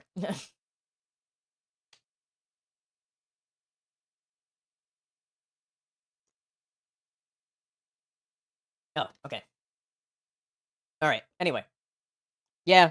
So kind of a somber note to end on with the podcast, but hopefully by the time we do the next podcast, we'll be a bit more excited about what's to come with the Switch 2. Because right now the release date has not changed in the US at least. because I think it might if things go through, I think the release date might change in the US. Not everywhere else. I think everywhere else will like still have the same launch. I think it might just be delayed in the US. So we'll see. Yeah, Mario Kart Direct is April 17th. So we'll be talking about that next time. That should be a lot of fun. I'm very excited to see what they do with Mario Kart. Metro Prime 4 looks great. I'm loving to see what they saw. I'm loving what I saw in the treehouse. It's gonna be a great like amount of games to play and stuff, but it's just the expense of it is gonna be hard to swallow. I know there's gonna be a lot of people that will get it at launch, but a lot will not. And for the general consumer, they probably won't like be on board for a while. So I think it's gonna be, and this is completely depending if like the tariffs go through or not. If they don't go through, I think it's gonna be like the 3DS, PS3 situation, where it's like it's a very rocky launch. It has like a good launch, but then it's kind of rocky. And then later on, it'll pick up steam. So it won't be like, really blasting out of the gate like the Switch did. But yeah, thank you all for watching. I'm here with you and like feeling scared and hopeless and like feeling like I have no power, but like you do have power. Like it just takes a lot of us. But anyway, thank you for watching and say bye YouTube. We'll end the podcast here. Bye YouTube. Hold on, let me make Lacey say bye YouTube. Goodbye YouTube.